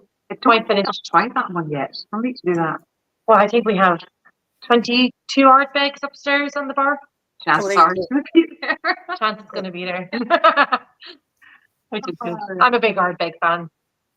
Yes. Ardbeg head. Ardbeg head. Yeah, I love Ardbeg. Which one have you got, Mike? Was it the? Yeah, that's the Smoke Trails. The Smoke Trails. Smoke Trails. Yeah. I actually got that as a gift. Which is it's the liter bottle, so it was obviously not from from a group of Norwegians who were over. We kind of looked after them for a week, took them on tours and did events for them for 5 days. So they gave me that as a wee gift. Oh, that's fun. It's really nice. Yeah, it's a really good drop. I mean, I'm down to there from a liter bottle, so yeah. I think you might like it. Yeah. It's gone down. Talking of gifts, quickly, if Jeremy's on, and I don't know if he is because I'm not keeping up with the chat, but if Jeremy, if you're on, I got my sample, so thank you very much. Annette took it to me today at lunch, so if you're not on, maybe he'll catch up, maybe he'll watch it and watch it back. But yes, I got it. So thank you, Mike, for giving it to Annette, and thank you, Annette, if you're watching. And she won't be watching; she's out in the piss tonight. But, yeah. So guys, what would be your desert island dram of interest? Oh yeah. Desert Island dram, guys. I don't know if we've done that one. We've touched on quite a few big topics lately. We've done whiskey and crisps. We've done whiskey and music. We've done whiskey. Did we do whiskey and ice cream one night as well? Didn't we? We did with Andrew Ferguson, wasn't it? Or was it Paul? No, Andrew was the music one. Andrew Ferguson was the music. So we're trying to align whiskey brands to bands. Yeah, what band would whiskey band be? That was a very good chat. It diverged quite a lot, and people's minds really kind of went off in weird tangents. I think if Dean's still watching, he had some really good puns, didn't he, with bands and whiskey brands? But yeah, so everybody. Like a fact I need to go down and hear more about it. Yes, that's really good. It was. It was funny how other people had an idea of a brand and what music they would put to that brand. Yeah. I'm thinking. Not very favourable terms, I think. I know that, some of the bands some of the whiskies got a hard time anyway, didn't they? I think it was before Macallan that got a bit of a hard time with bands. I don't know why I find that really funny. I always think of Macallan as Lionel Richie, and that's because they released that series. What was like One Night Only or something it was called, or A Night of the Stars or something. It just reminds me of a Lionel Richie song. But I think that's maybe how things started off. But anyway, the question tonight was desert island drams. So what's the one you'd like in a desert island? What's your dram of choice? Like one dram or one? Yeah, if you have to be stranded on a desert island with one dram, what would it be? I'm going to be so boring with my one, but it's just my comfort dram. Right? I am not going to say Glengarry, even though it's a fantastic whiskey. I was sharing a Glengarry 17-year-old with a group from America, and I've actually just realised I didn't notice this up until right now, but it's actually been signed by Ron Welsh. Oh, that's fun. Nice. That's so funny. Why? He was there signing the. I'm just trying to think of the occasion when, he came up to the distillery and did a signing, and I think I was probably one of the only people who went over to see him and sat and chatted with him. And he signed It was when we launched the last of the American trilogy, I think. But I think you were signing that. I think you've just chosen your own bottle to sign. You're like, yeah, just in case. I didn't even notice Which is that probably at why all. you signed it, yeah. Right. That's cool. I hope you told your Americans about the fact that it was gifted to the Japanese emperor by King Charles the other day. Well, do you know what the best and worst thing about it is? One of the guys who I shared it with reminded me 100% of Ron Welsh, which I'm starting to find a little bit freaky now. I'll show you a photo of him. What was? Oh, and we made rusty nails out of it as well. They decided they were going to do the nails, so we had Drambuie with Glengarry 17. Did it work? Was it good? Really? Yeah, it's probably the best rusty nail I've ever had. So I was going to say, even after the first one, it would start tasting good regardless. Yeah. I have no recollection of him signing that bottle. I'm quite gutted I opened it, but hey. I'm not going to have a signed bottle by Ron Welsh, whether it's full or empty. I've still got the bottle. You do. Anyway. Yes, so you're not choosing Glengarry, Kat. That's your desert island. Well, I've just seen Ed Friday's comment. He said Kilchoman. I'm not sure if that's his desert island one or if he's guessing that might be my one, because I am a bit of an advocate of Kilchoman. What I was going to choose is it's not boring, but it's my comfort dram that I would always go to if I can't decide what I want or if I just want a dram. And it's just Bamore. Just solid. Not Bamore 12. I was like, what is the number? Bamore 12. That's a solid dram. It is. I love it. It's just like, and it's so like tropical and it's so seasidey, and I'd be like on the beach, like, waiting to be discovered by, handsome sailors with my Bamore. Your desert island has to have a picture stone on it as well, doesn't it? Just in case Jamie falls through it. That's who I was thinking. I thought you were about to say, just in case Jamie sails by. Well, exactly. He gets about. He's maybe on his holidays, spots a Scottish lass on the beach with a Bamore. He's like, that looks like something I can be part of. I'm there for it. I like Rick's suggestion. Rick would choose a whiskey that had an inflatable raft attached to it. I've seen a lot of quirky bottle releases, but I haven't seen any with a pull-out inflatable raft. No, I don't. It feels like that could be an Ardbeg thing, I think. I feel like Ardbeg would do that. Yeah, definitely. I once went by speedboat to Ardbeg, so I think they would do it. I think so, yeah. Awesome. That sounds like Highland Park is they might go in completely different direction. Yeah. What they're doing. So they would have a Viking ship. Yeah. But they're going away from that now, though. Yeah. You get a yellow submarine with a bottle of Bruichladdich, surely. Yeah. Oh, then you would have to climb a tree with McNean, wouldn't you? Your Aston Martin Bowmore wouldn't go very far. Yeah, after you get an Aston Martin with your Bowmore, so. That's true. It's not going to get you very far, though. You would get a horse round and round the island. Yeah, just. Yeah. I think mine would be Ardbeg, Ugadal. Give water down a little. That's just my go-to. That's the one I always, if I can't think. That's I love the Ardbeg, the Oogie and Corrie debate. There's always people who prefer one over the other. It's like an ongoing. I'm an Oogie.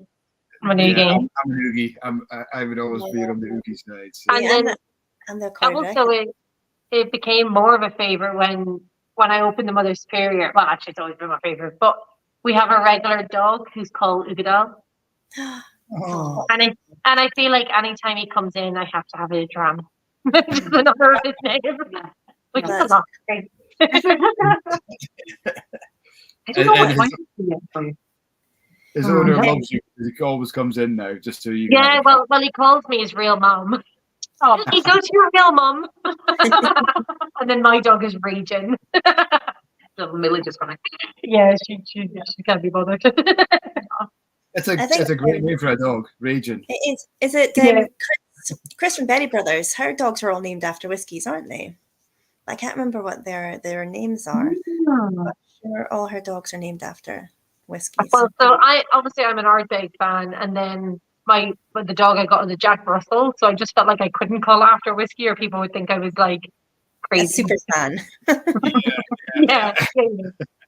I'm just Irish. We like Jack Russells. Yeah. So what's your dog's name? Millie. Millie. Millie. She was originally going to be called Sharon. Because Jack Russells are quite like little, obviously yappy dogs generally. But the person he got it from was called Sharon. And then she was like, "What's the name of the dog?" And I was like,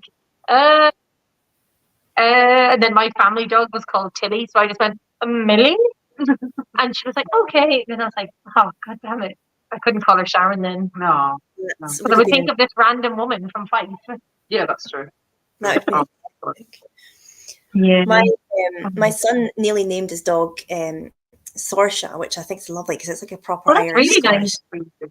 Yeah, but when we lived really west, everybody used to name their dogs after the islands. So he was Yeah. torn between Sorsha or Scarba, which is the island that we used to live next to. So he named Oh, that's he named cool. Scarba. Yeah, so she's called Scarba instead. So she's probably the only dog called Scarba in Scotland, I'd imagine. But Good name, actually. That's a really good name. Yeah. it's really Just cool. call Millie the Waterley. It'd be really annoying. If you're sitting in the back of the car or something, or sitting in the sofa, and somebody said, "Do you want to go to Starbucks?" She would be like, "I'm here. Somebody say my name." Like Alexa sitting in the corner. I don't know if Scarba and Starbucks. Well, maybe Starbucks, Scarba. Maybe, I suppose. Yeah, kind of similar. We're getting some great answers in the chat for Desert Islands. Pete Head has gone to Corrie. He's saying Corrie, and hope that there's oysters to be found near the island. Good Yeah. Oh, oysters. Oh my God, that's a really nice idea. We're doing drams of big oyster shells. Just came to me here. Just a bit of Ardbeg in an oyster, and then Yeah, no, I was just, you literally just like evoked a memory that I didn't realize, like I forgot completely happened. When you mentioned the oyster shells, when I was saying that night me and Rachel McNeil were making the soup really late at night when we were after drinking the bottle of Ardbeg, and we ended up just doing shots of Ardbeg out of oyster shells. That's Don't know where the shells came from. That's perhaps the most Isla thing I think I've heard. Yeah, but I can't. She put something else on. I don't remember. Oh, she was calling them Isla Slammers. So we were putting salt, licking salt, giving the shot Ardbeg, and then biting a lime. Why the fuck did I go to bed? I don't know. No. I was on the Isla Whiskey Academy in 2019, and when we were at Ardbeg, we so obviously Rachel runs the academy. Yeah. So we went out on the pier. Ardbeg, the experience was, the whole thing was fantastic, but the Ardbeg experience always stands out for me. They took us down the pier, and a lassie called Leanne Kilmer was there as she won a competition to be there. So what they had was lobster creel over the side of the pier. Right. And they asked her to pull up the creel, so Leanne pulled up the creel, and then it was a bottle of the Ardbeg Kelpie. But also they've done that when I was there. They hid it in the stones. Oh, cool. Very cool. But they also caught two lobsters at the same time, so there's two lobsters in the creel as well. You're like, that's a bonus. I mean, that's a great experience. We're going to cook lobsters and everything. They're like, oh no, that's not kind of part of it. We didn't really expect the creel to pick up. That's wow. So we back in, took the whiskey out, and then poured it over oysters, and we're drinking the oysters with the Kelpie in it on the pier at Ardbeg, and you know how there's that sense of taste. It's just, it was just phenomenal. Absolutely. I've never whiskey drinking experience I've had. That's cool. I can imagine that. I never liked it. I only had oysters once before I went with some friends to Isla last year. One of my friends' family lives there. And we went to a restaurant, and I can't remember the name of it, but we had oysters that were like this big. They were huge. Amazing. And I've never thought I would enjoy oysters, but that was one of the best things. It's probably the Isla Hotel. Maybe. It wasn't though. It was inland somewhere. I'll figure it out. The only time I've had them was doing like a whiskey luge. Because they called it whiskey luge when I did it. So you have you oysters in the shell, and you pour the whiskey into the and you do the whole thing. Yeah, and that's like It's the only time I've done it, but it was at a whiskey event in Spirit Speyside, and like all the oysters are sitting out and it's beautiful. And I was with a group of like, it was a group of Scandinavian guys, and they're like, you must try the oysters. I was like, yeah, okay, definitely, yeah. But I'm thinking, I'm not going to try the oysters. So I put one on my plate, thinking, yep, these look really good. And then they all kind of stood around me. I was like, oh, we're doing the oyster now. I was like, okay, here we go. And You're like, yeah, you're I like, mean, it's just a lot of wet, salty stuff in your mouth. yeah. Like, there's a time and a place for that. I just wasn't sure about it, to be honest. So it's not surrounded by huddle of Scandinavian guys. Then. That's another thing. I'm But I not. will say that experience doesn't always come with whiskey. Just Yeah. But what she's not telling you is there's also a film crew and a camera and a boom. Yeah. If you bring fans only or only fans into this chat again, Mike, then we're. We could call it only drams. only yes, only trans. A very know- weird segment of that industry. Yeah. The kinky you know side what of whiskey. A couple of Well, Blethers here- ago, we had a massive OnlyFans chat, and we never thought of calling it Only Drams. I know, yeah. I mean, we missed a trick there. I don't know. I think somebody in the chat did suggest that, to be honest. I don't know. But anyway, there's definitely room for that. Yeah, we had ideas to make a show called Bourbon and Bitches for a while. Just going on theme. Yeah. Oh, God. We've only made it as far as the title, but Yeah. We keep getting drunk on the bourbon. We've got Tom Clapham is saying the Brook Laddie beer barley for him. Ah, That would be his- yeah, Bear Barley. Oh, Great job. what they're doing with Lincoln Drake is amazing. Really fun. So nice. What would I got? The last time I went to Brookladdy, I honestly did not remember anything. I was so drunk. I brought all my team to Islay. I bring them every year to Islay as a team, and we all just go for 4 days and get like drunk with each other, and they can see the distilleries and really good fun. So I think there was 10 of us, and for Brookladdy was the last of the day, and we'd done Boonahaven Warehouse number 9 in the morning, took home in the afternoon, and then Brookladdy, and per Leslie, who's a legend, don't know how she done it. But I was like to the guys, oh my God, I'm raging the next morning. I was like, I didn't buy anything in Brookladdy. I'm so annoyed. They're like, yeah, you did. And then they all had videos, and I've just let all of them, because they all wanted to fill your own bottle. So I was like, yeah, go for it. And they're all just there filling these bottles, like all steaming. And I'm like, oh no. I did not check my bank account because I just let them all pour a bottle themselves. Pick a bottle. Yeah, pick a bottle. Come on. So you bought everything. The best cost on the drunk ones. And then all the photos are like all of us being like Rajas, like "Wah!" And then her Leslie in the background like looking terrified. Oh come on. Oh good fun. I'm gonna go next time. I'm gonna be an Right. interior thing. Mike, you should take So all many the stuff out, Taylor. Let us all bought our own. That would be good. I'm thinking you've then done it next weekend, so is that not enough? Yeah, no, fair dues. Yeah. I actually think I know what my desert island dram might be. What? We went to open Young City. Oh, the young Teddy. That was good. That was really It good. was really, really good. I think that might be mine. Open Young City. Because there are too many to choose from, and that just popped in and went like, yeah. Yeah. No, that's a good That dram. is That's a solid dram. Yeah. That's a solid dram. Oh, that was a good one. And Open is a good distillery. Yeah. it is. Again, it's just Very cozy. really Yeah. nice. They're very accommodating. Yeah, it's a very nice distillery. Yeah. Beautiful place, Open. Love it. It's Yeah. I kind of went in and had a look around the shop, but didn't get the tour. So next time I'm over, we'll. Yeah, make sure. it is lovely. Really nice. Back in the day, I used to go out with someone from Open, so there's a party that all also hate it. I'm like, this is where you go to die. Oh, yeah. I'm not bitter at all.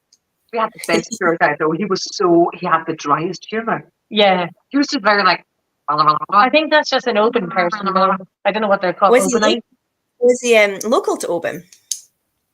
Was he like from there? Because I might start digging around to see if I can find who it is. I think so. His name was Was it James? I think it was James. I don't remember. Yeah, terrible name. I don't remember. You weren't even drinking. I know I was You driving. wasn't on drinking. Yeah, I still don't remember though. That's terrible, isn't it? I'm terrible with names, though. I really am. I try to be. Yeah. It's a beautiful place to open. Summertime though is really busy. So busy in the summertime, which is good, but like a But nightmare. still, a lot. Yeah. Hard to get parked and get anything done in that. But good seafood. Yeah, Definitely. that's where we had our fish and chips when we nearly missed our ferry. Because the restaurant we wanted to visit was closed. So we went for fish and chips. It was very good fish and chips. Did you go to, was it Norrie's that you went to for fish and chips? Yeah. It was. Yeah, that was good. It's the Blether and the family. It was. So hopefully many more whiskey adventures ahead of us. Exactly. Well, definitely. Yeah. Definitely. So we're going to try to do Ireland next year. But maybe this year. Maybe this year. Maybe next year. Whatever we can get planned. I'm going back on tour in November. Halloween tour Yeah, booked, have you? Have you got a Halloween tour booked? You got something on there? So that's what we're thinking. We're thinking of going to Ireland for Halloween. Yeah. Yeah. And then because we're doing the Fringe we're doing here for the Fringe. And Ireland would be good for Halloween. Yeah, and then we did Chris had a tour. She did a tour in November, so from November to mid-November. Yeah. Because obviously she's a solo artist, and then in bands, 2 bands, 1 band, well, one band, two bands, because one of my album and then one with and then Whisky Witches, and then obviously I have 3 businesses on Whisky Witches. So we love doing Whisky Witches, but obviously we do have to fit it into real life. Yeah. Real life. So you're We have to be realistic, I suppose, with it. Yeah. Because I think one set of shows last year, Chris literally flew to Denmark, flew back. Fucking hell, I forgot that. Flew back to Scotland and then had to fly to Ireland, and then flew from Ireland back to Denmark to spend 2 days in Denmark and then back to Scotland or something like that. True. I did the Fantasy Festival. Yeah, and it was just Denmark. too much. Glasgow. It didn't make that's Denmark back. Yeah. And it was just a lot. So how do people find your tour dates if they want to book in and see you on tour? How do they track you down and book into that? Do you do UK social media? Social media, yeah. For the ones I'm doing in November, I'm doing 3 concerts in Germany at the end of November, and performing at a whiskey festival in the beginning of November, where they just wanted some music as part of some tastings. So I'm doing that at a castle called Schloss Tuanau. It's called Celtic Castle, the festival. Doing 3 concerts in Bavaria that you can find online. I need to put the links on. That's been too much. Yeah. Then I'm performing at Hilton or Castle for the Christmas festival. That's 2 weekends. And then I'm doing 2 shows for Winter Solstice in my staff member was like, "Hello." Hi, staff member. Hi, Leon. We'll get him to say hello on the way back. And then 2 shows for Winter Solstice in Denmark as well, for a Viking whiskey community, which is really funky. Yeah. So lots happening. The Team Witches fits in the middle. Yeah. But next year we're going on tour with my solo album. This is weird. My solo album came out in June, but because me and all the other musicians on the album were too busy in autumn, we have to do it in the springtime. So we're doing a tour in March and April, and we are hopefully coming to Scotland, Ireland, Germany, Denmark. Stick your head in. Say hey. Oh! Hello. I hope you're having an amazing time.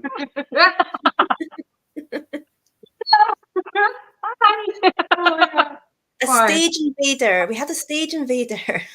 Not again. Exactly. That's one of the themes of the evening. Yeah. But no, we're going to really have to calm down in security when we come back from a break, Kat.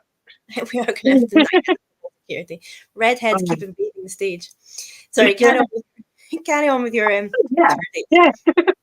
What? Sorry.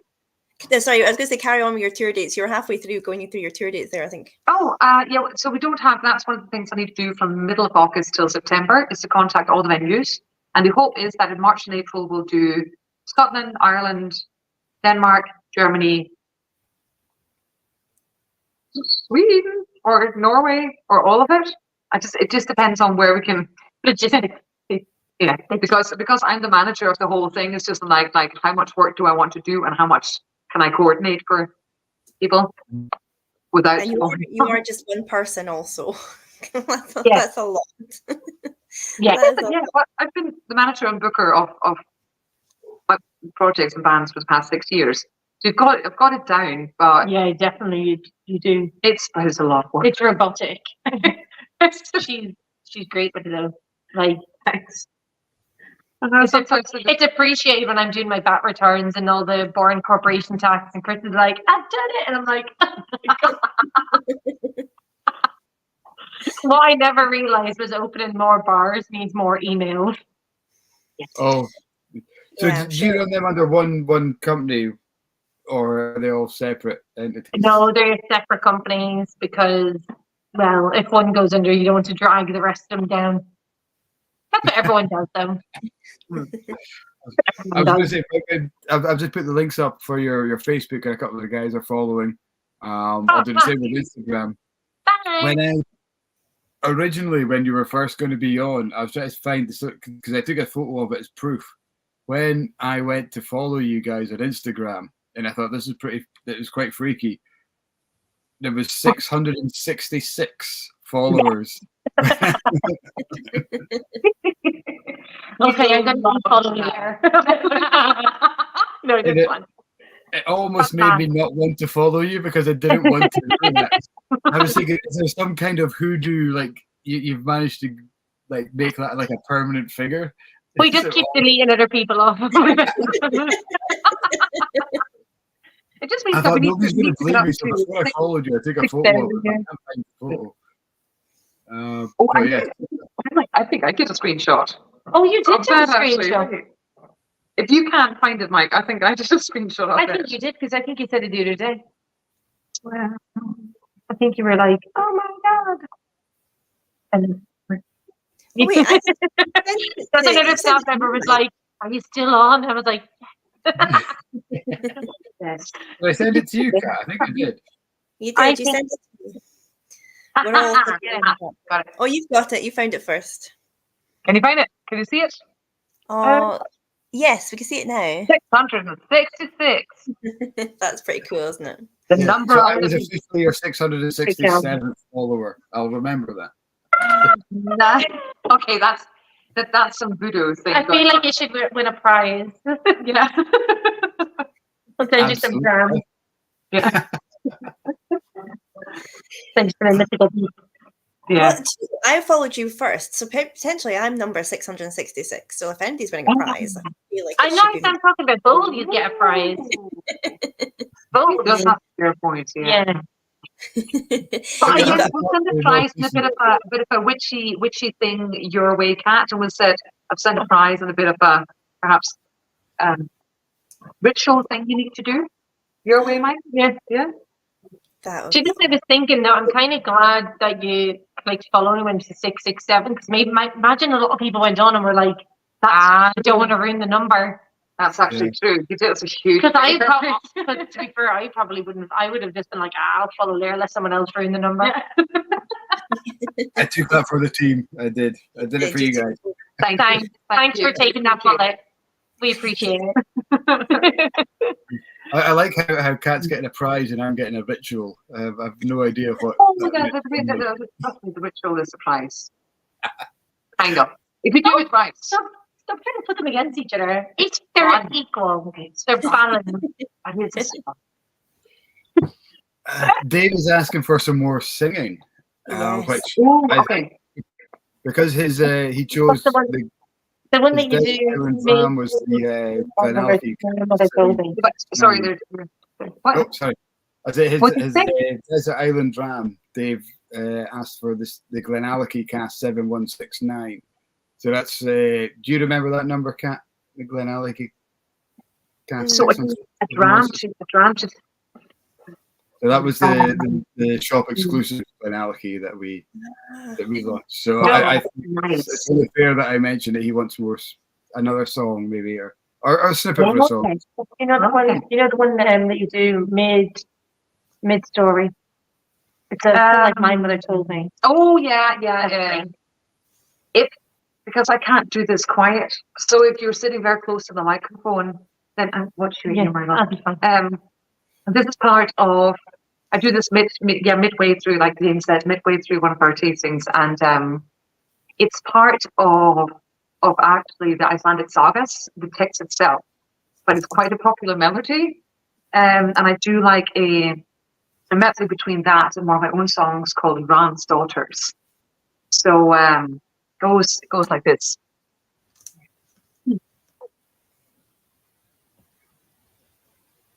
Dat met min moder, att med skuldig kava, play och vackra aura, rara brott med rycking om, sanda upp i stoppning, stura tur och knä, alla folk till havna, högvan man och gannan, högvan man och gannan.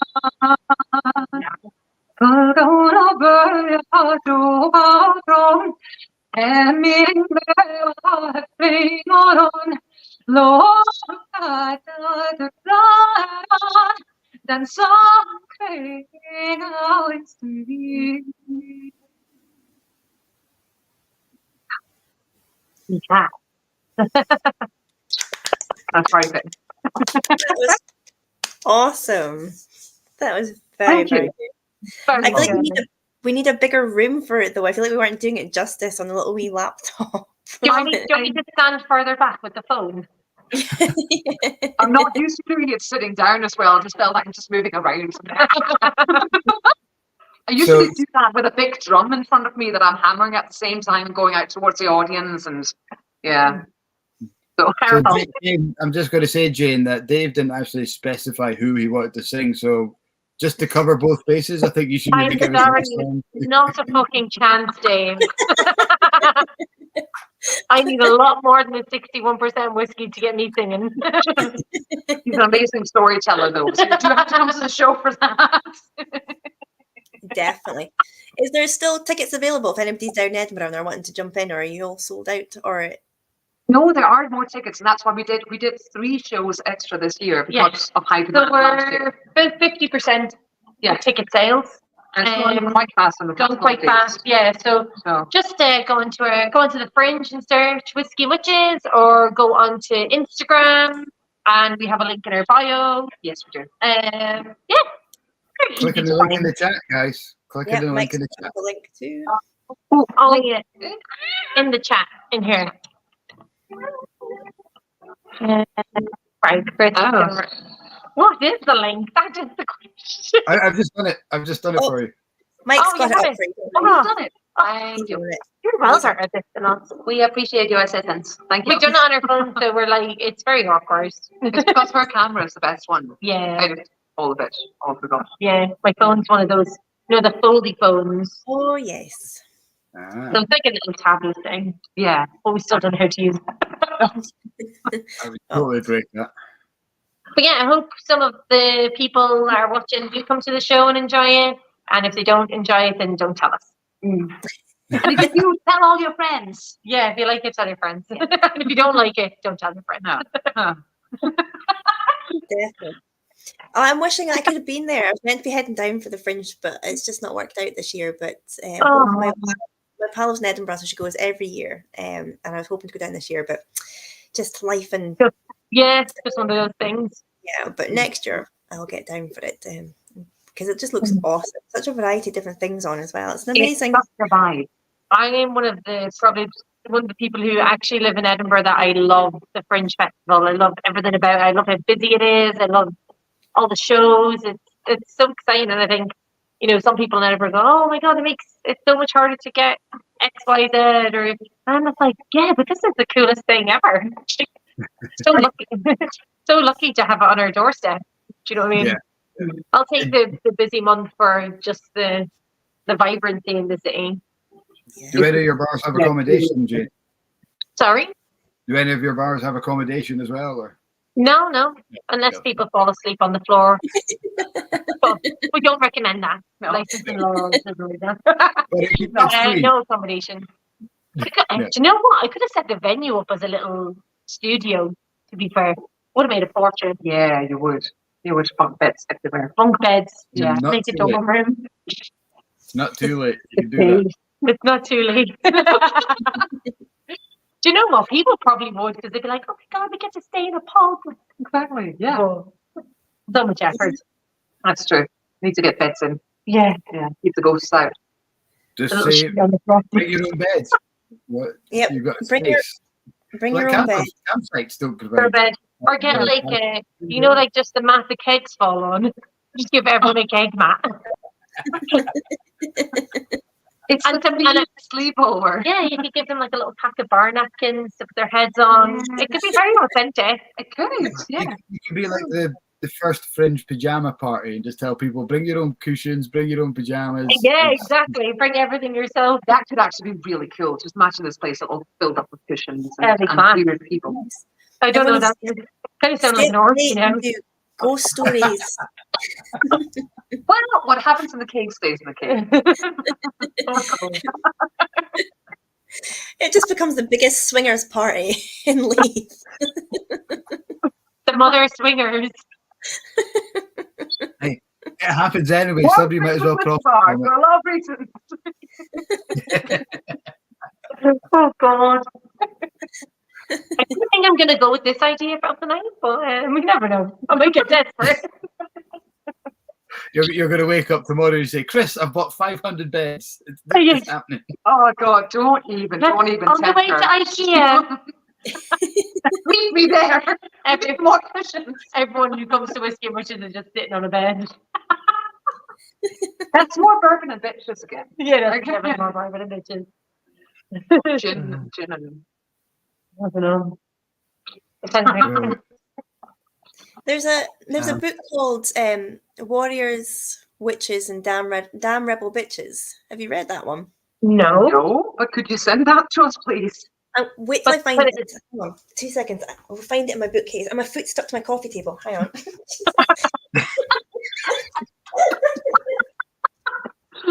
I like this so much. How do you get stuck to a coffee table?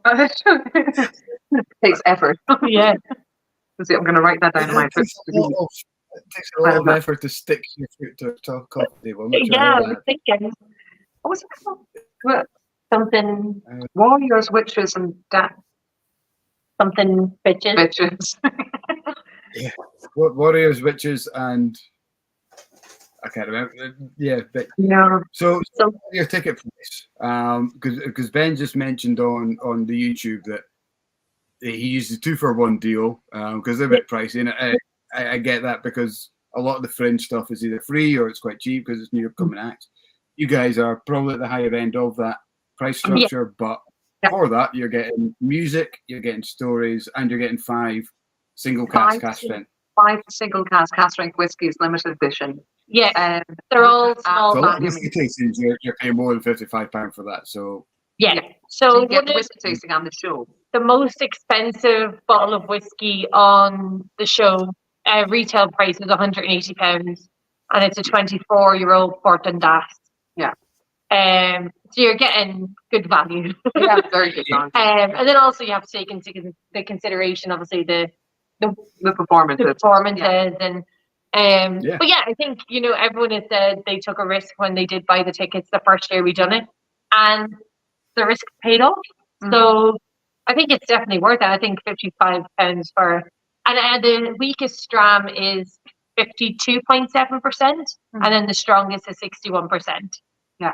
So they're all, you know, I'm sure Ben didn't mean it as a criticism. No, I don't think so either. I think, you know, I think when people do look at it, they're like, ooh, that's a lot of budget if you're budgeting for certain shows at the Fringe, and especially this year with the cost of living crisis, and, you know, and we do appreciate the fact that people do spend that money and come to the show. Yeah, we really do. Also, it because it becomes, you can quickly, well, for everyone who's been to a warehouse tasting, when you get cask strength whiskies, you quickly pay 90 or £100 Yeah. for that cask strength whiskey. And here, no, you don't have the cask experience of the watching the drawing of the cask, but you've got the cask strength whiskies, and then in bottlings that each carry a story with them that we then bring to life through storytelling and music. Yeah. Yeah. So it is an entire concept. Yeah, exactly. It's like a kind of like a theatre production almost. Yeah. You know, I think it's just more than the two of you? It's just the two of you doing all the music and doing all the yeah. storytelling. So I do quite elaborate backing tracks where I've got a huge instrumentation on some of them that I've done because I'm not able to harmonize with myself or play 50 instruments at once. So for some of them, they are quite dramatic, quite big productions, and some of them are very pulled back, just me and the lyre or something like that. So you get a wide dynamic and a wide range definitely of the music. Yeah, I heard you playing the lyre on the... I think it's worth it. I think when you mentioned, I'm sure it is. I'm 100% sure it will be. You should obviously both come. You're more than welcome. We would love you to experience it sometime. Yeah, definitely. Absolutely love that. It just sounds like such a cool concept, and people would pay that price just for a concert, for like a live performance. The fact exactly. As well. I also think sometimes people do see the name and think it's a bit of a gimmick. They think we're going to be, in witches' hats and have broomsticks and be like. But I honestly, I think that's what they think, and they don't realize that it is about the villainization of women and in the witch industry and how twisted and turned it got, and it's kind of letting people know that like maybe like this mythological woman, the witch, was just kind of like whispered through time and story from a person. So what does that say about other mythical creatures? Or are they just whispers and changes of stories? And it's kind of good. Puts whole mythology and folklore into reality. Yeah. Or makes you question it. But you think about what it actually symbolizes. Yeah. Talking of stories, that's my book. Oh, with the warriors, witches, and damn rebel bitches. Okay, we knew the bitches part. We couldn't remember the last bit. No, warriors, witches, and damn rebel. Oops. Bitches. I can't spell. Our typing's getting worse. There we go. Thank you. Yeah. Oh, that was amazing. Oh my god. Church. These pews are not comfy as they should be. No. Why I never go to church. Is that why? That and the fact you own a bar called Mother Superior probably would make you the favourite at church. Maybe not. I think you would burn going. Yeah. I love Danny. Danny just commented on YouTube here because I spend hundreds of pounds to watch cars go around a track. 55 quid sounds like a deal. I like you. Come to the show. We'd love to meet you in person. Yeah. You know what? I would actually spend more money to go to your show. I'd spend the 55 quid and then drive around the track. That would be Wouldn't recommend it, I think, but if it's close, yeah, maybe a bumper car. Yeah, like a bumper car. It's safer. Yeah. Danny's Desert Island Dram, he did comment. I think he said it was a Mortlach 25-year-old. Oh, I'm guessing the would be. Oh, I used to love the Mortlach flora fauna. I don't think I've ever had the flora fauna. Oh, it's so good. Yeah, because they pulled that back, didn't they? Yeah, they pulled it back. The next best thing I would say is Dalun 16. Yeah, it still has that meaty, that dense texture to it. Texture. Okay. Texture. Anytime I try to look at the comments, I just don't press the leave button. My youngest son has just sent me a message saying, "I found a cat. It has nobody to love it. Can I take it home?" Yes. Sorry, I just answered for you. I'm tempted to say yes, but I think we need to prove that it has no home first before he comes home Well, with Mr. Tibbs from number 39. Maybe take the cat and then you can post it on a local group and be like, this cat just in my house. Yeah. And we didn't see feed it. it on to anyone. We definitely I don't didn't wanna steal it, see my just saying. No. Kat has had some reasons for inviting people around to her house over the Blether chat, but this is a new one. This is, getting your kid out to steal a cat to bring it around just to get people. For the record, she did not steal a cat, her child did. That's We why also you have need children.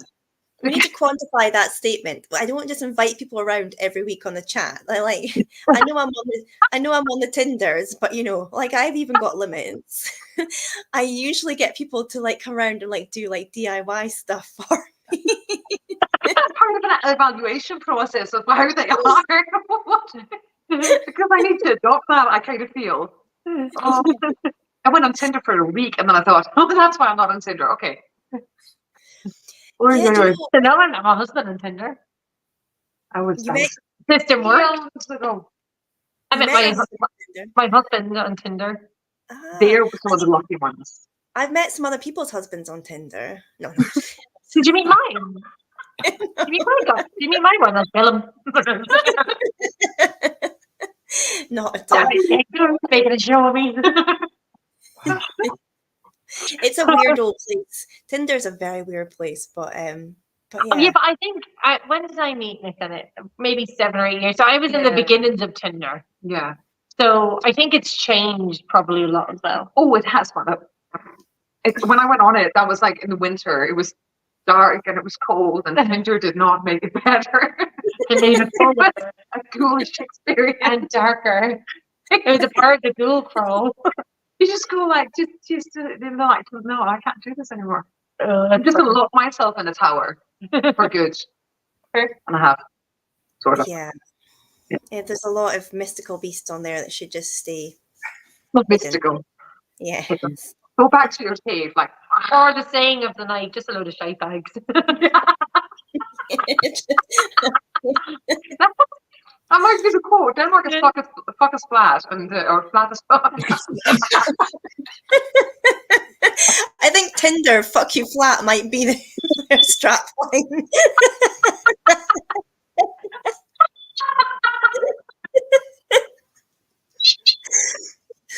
I'm not even drinking. And then just a bunch of shit. Yeah. There's a bunch of shite bags. I've got some good ones.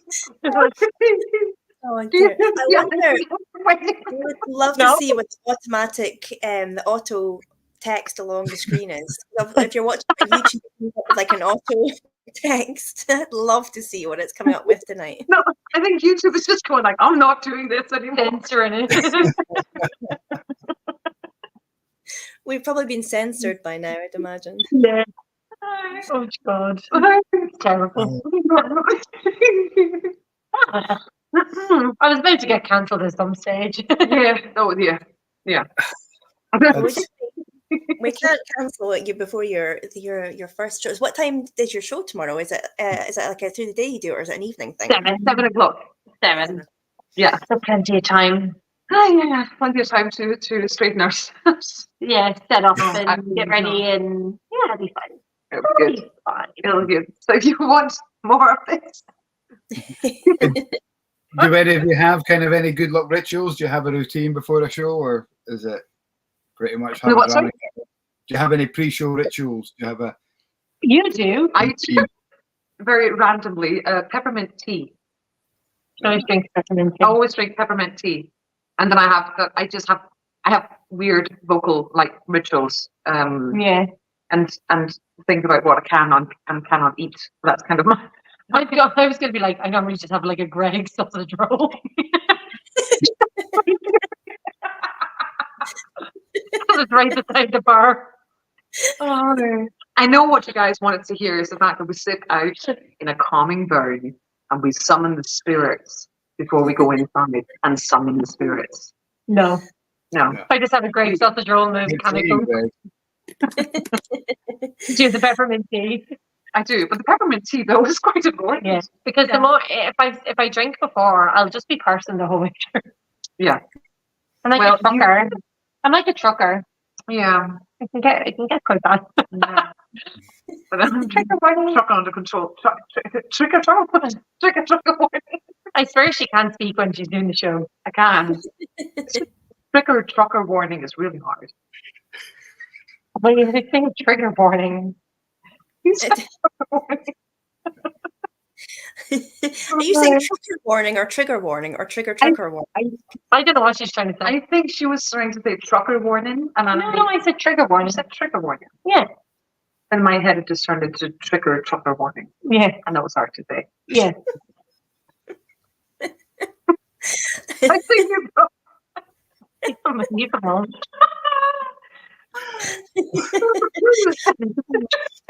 Listening to you two talking is like listening to the inside of my head. It's fantastic.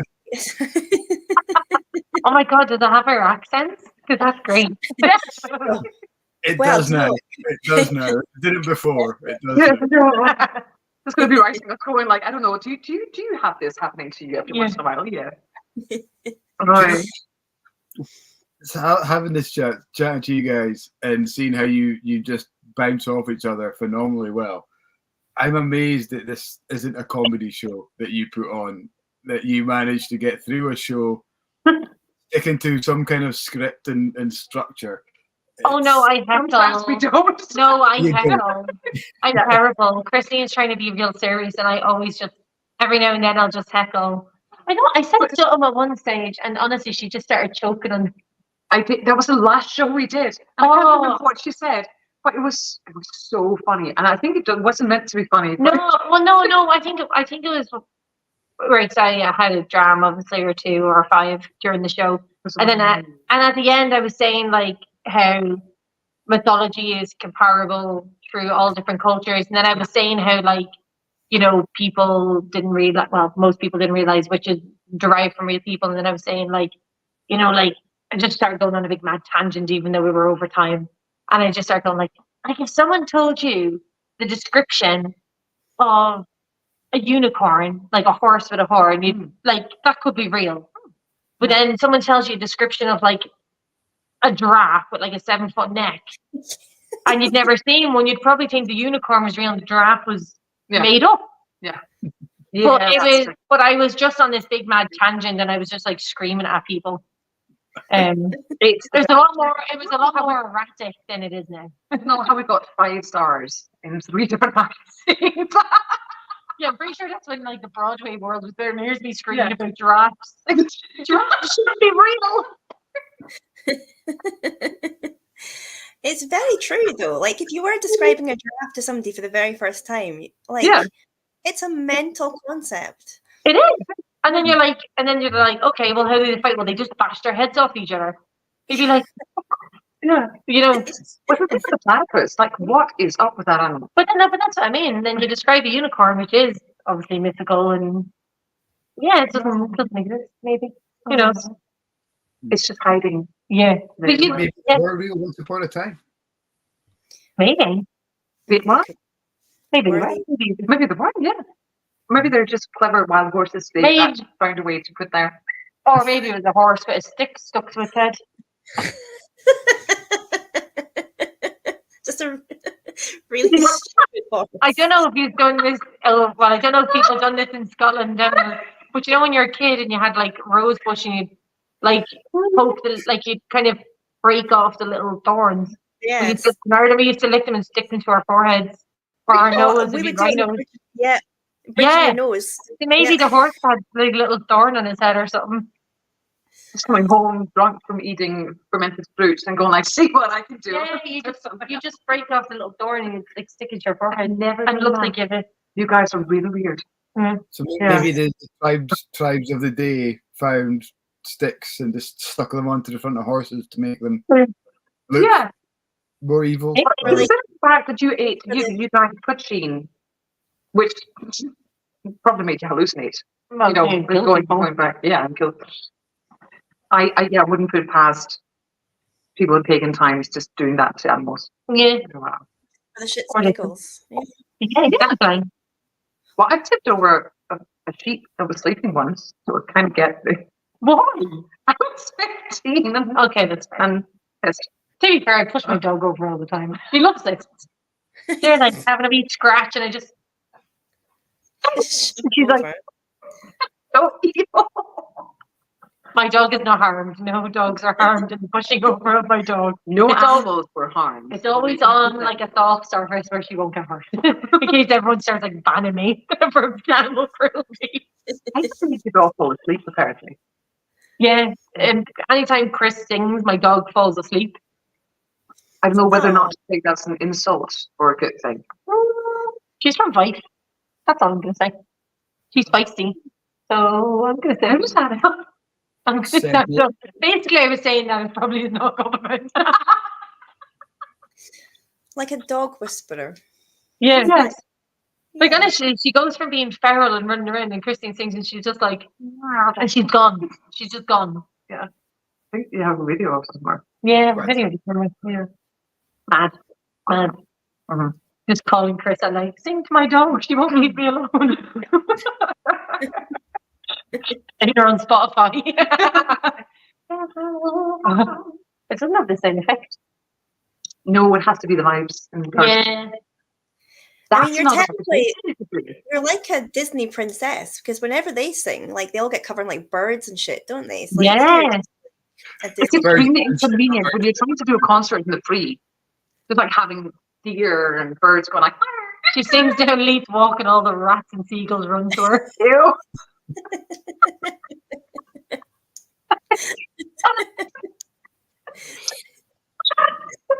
just a massive seagull just sat on her head. I love that. That is some alternative. Just I would come to the show for that. I Take my would 50 die for that. Brilliant. It's like the pigeon woman from Home Alone. They're just full of Yeah. seagulls. road seagulls. That's a punk version of Whisky Witches, I feel. I don't know. Or just a leaf I version. was going to say the Kirky version. Oh God.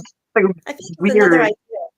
We just keep coming out with fantastic ideas. You guys can I take as know. much away with you as you like. And that's all free. Well, fine. Yeah, I'm a bit apprehensive about the seagull on my base kind of vibe. But It's a completely different kind of unicorn, isn't it? If there's a seagull that's sitting. I just have it from the Little Mermaid, the seagull there sitting going like, Yeah, like really loud. Well, Yeah. I think the ones in Leith are a bit more vicious, but yeah. you wonder something. Oh God. Oh, that's hilarious. Wow. Well, But as much as I want to stay here all night, I have to go and get my son from his job. I've just And looked at the his time. that is fair enough. That's fair, yeah. He needs picked up at 10 o'clock, so I'm going to have to go and get him from his. He works in hotels. I'm going to have to go and get him. Oh, Don't forget the cat. Well, I've just heard my young. cat. And then No, the I'm next gonna time we see you, we need to see you with the cat or a picture Yeah. of the cat. There See, he's could got a be. cat. We'll Yeah. do a shout out. We'll do a live appeal for the owner on the Blether. So this Oh, Yeah. I don't want I Yeah. don't want to end up on one of those community pages where everyone hates me and like they're all like, oh, you stole my cat. I've just heard him come in, so I'm going to go and see if there's a cat in the house somewhere. Oh, I got excited. Good idea. Yeah. Oh, Maybe I'll find a cat on my way home. I mean, stumble across a lost cat. Mm-hmm. Or a seagull. I'm not sure which. well, I don't think they'll come near you if you're covered in seagulls. I think that would totally freak them out, to be honest. Yeah. That's true. That's true. Just don't sing and the seagulls won't come over. I don't know how to Or- do I that. just envision Chris like Moira Rose from Schitt's Creek. All the seagulls. Oh, yeah, that's true. That's The true. crows. Yeah. I would do with crows. Sorry, you have to go. You have to go. I need to go too. I need to do Me work too. for tomorrow because the Yes. fringe starts. And I have to go sleep. Yeah, we need to It's sleep been- for tomorrow. An absolute blast. I've It's loved been having you guys. Thanks, You're Rob. really Worth- God. I know, totally worth the wait. I'm so Yeah, happy to and thanks to everyone listening as well. Listen to our weird patter. Yeah, thank you so much. It was an absolute blast, guys. I can't wait to meet you in person at some point. Yeah, We were both, I yeah. would love to chat diaries and get you up to do a performance. It's probably too big for the shop room, but we'll find somewhere and have you guys up for. Oh, we'd love to. It's stunning. We'll do That'd be something amazing. outside. You know, the Northeast is full of Celtic Yeah. stones and stone Yeah, circles. let's do it. That sounds great. I'd love to do that. Yeah, me too. That'd be really good. That would Let's be let's awesome. talk dates. We're probably looking at 3-4 years in the future because you guys are absolutely packed. They're so busy. So we can definitely do next year. Yeah, Actually, we can. yeah. Well, to be fair, we haven't heard that by Ireland in October yet. No, we haven't. So we could potentially do October. Actually, good. Yeah, do a Halloween thing. Do a Halloween thing. We're waiting to hear back from Ireland, but Ireland as a whole country. Let's Yeah, we're Let's just get to hear some back offers from one of the venues, but if we don't hear back like kind of soon, because obviously there's a lot of PR that goes into it, yeah, we could come up your way instead and do it up there. that would be cool to do in October. That'd be cool. We could include the stone, of course. Yeah, So, yeah. If you guys are up for it. do a Definitely. wee tour. Fantastic. I would love that, and I'm sure the guys watching after hearing you tonight would love to come along. I really hope we've done a wee bit to help promote you guys. Yeah, thank you so much. Even if you haven't, it's been a great chat. It really has. It's been phenomenal. What a way to end the Blether series. We'll be back again probably mid-September. We're taking all of August off, and then I've got holidays mid-September, so it'll be the week after that. So 17th, I think, 18th of September is our return date. Remember, guys, it's going to be a slightly later time of 7:30, but we'll let you know all that. And I am pretty confident by then we will have merchandise as well for you. We're going to get T-shirts blazoned with "fuck is flat" and all these things. A bag of shite. Shite bag. It's going to be tremendous. Hopefully we'll see you, all you guys at home. We'll see you in other means, whether it's on the Aquavite or any other bar chats.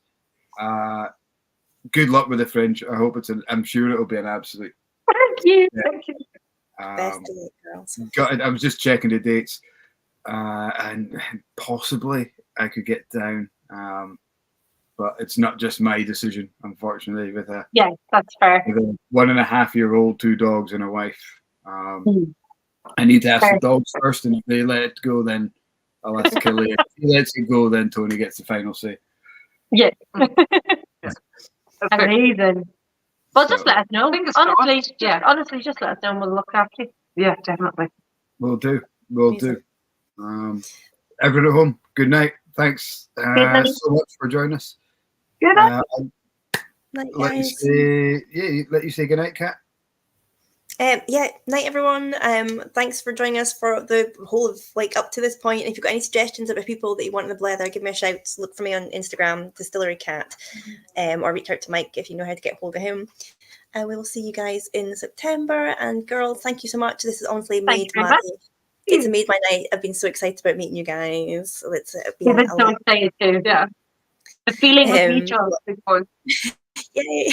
It's been awesome. But yeah, thanks very much, everyone. I really am going to have to dash off, so I'm just going to jump off camera. But thank you, everyone, and we'll catch you again in September. Bye, everyone. Bye. Bye. Bye. Guys, good night. All have a great rest of the summer. Gotcha.